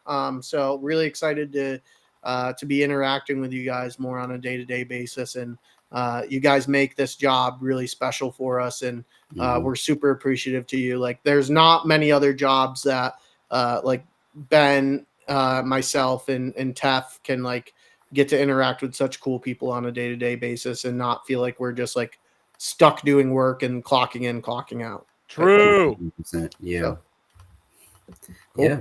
Yeah. Big shouts out to you guys also for, you know, welcoming me into the fold. This is my first full year. Hell yeah. I was going to bring that up. Yeah. I actually realized that I'm so committed to this. I've never missed a show this year. Like I've been. Damn. Austin and I both obviously have. No, Damn. Yeah. There's no shade, but I appreciate you guys for supporting me, making me feel like a welcome part of the team. It's been cool hanging out with you guys. I look forward to being here in 2025. I've enjoyed myself. It's been great. I've made great friends in Discord, great friends in Twitch chat, and everywhere. So I love hats. I love you guys, and it's been a great experience and a great ride. And I can't wait until next year to do it all again. We love you too, brother. Love you too, man. Seriously. And happy birthday again. Oh, Thank you, man. I appreciate it. Ty TTV says, I've been a natural, def added value. I appreciate that. Thank you. I agree. I very much agree. I very much agree. We miss Bree. Miss Bree. Yes, we do. We miss Bree. We always said that Bree was gonna make some random appearances. She's been an absolutely insanely busy woman at Complex and has been doing insane things. I've even I think like twice this year I reached out to her and said, hey, do you want to pop back on? And she's like, oh, I'm traveling to this place. Oh, I'm traveling to this place. Oh, I have to interview Pharrell. Oh, I had to interview so and so. So like it's so she's outgrown Recap, but I'm very proud of her. But yeah, I think like Tef's been an amazing addition, and like we just love talking hats with you guys. So oh yeah, for sure. Appreciate everybody. Fantastic year. Couldn't ask for a better year from everyone. So thank you all for that. Appreciate y'all. Appreciate y'all, man. All right, everybody have a happy and safe holiday. Especially be safe. And we hope to see you early next year. Yes. Don't blow your hand up in a strange firework accident. Please. Yes, please. 100%. Do not do. You don't want to have like a crab pincher claw the rest of your life. You need to be able to put your hat on your head still. Yeah. So remember that. And good point from Flashfire. If you guys still need a hat fixed during the week, the Discord is experimenting with some clubhouse things to kind of just have some roundtable opportunities to just talk hats with people. So if you can't get your recap fixed, go hang out with them in the clubhouse. I tried to yesterday. My phone was just completely bugged out, but I will try to be back in there with the other moderators again the next time they run it. Shouts out to Chief and Third in Line and all the mods that are in there that were making that happen. I think that's going to be a really cool way to connect intimately with you guys beyond recap too. So hell yeah. And I build promise in that. 2025, I will be more active in Discord than I already am. Yep. I also will never be a fantasy football commissioner ever again. Because I set the playoffs a week too early because I misread what Chief had said. So my bad on that one. Cool. It's all good, and shout out to whoever ends up winning the leagues, so that way they get to design a nice NFL hat from Goddamn right. Alongside AB. So Arr. dope opportunity. All right, thank y'all. We'll see you next year. Take care, guys. Later. Woo.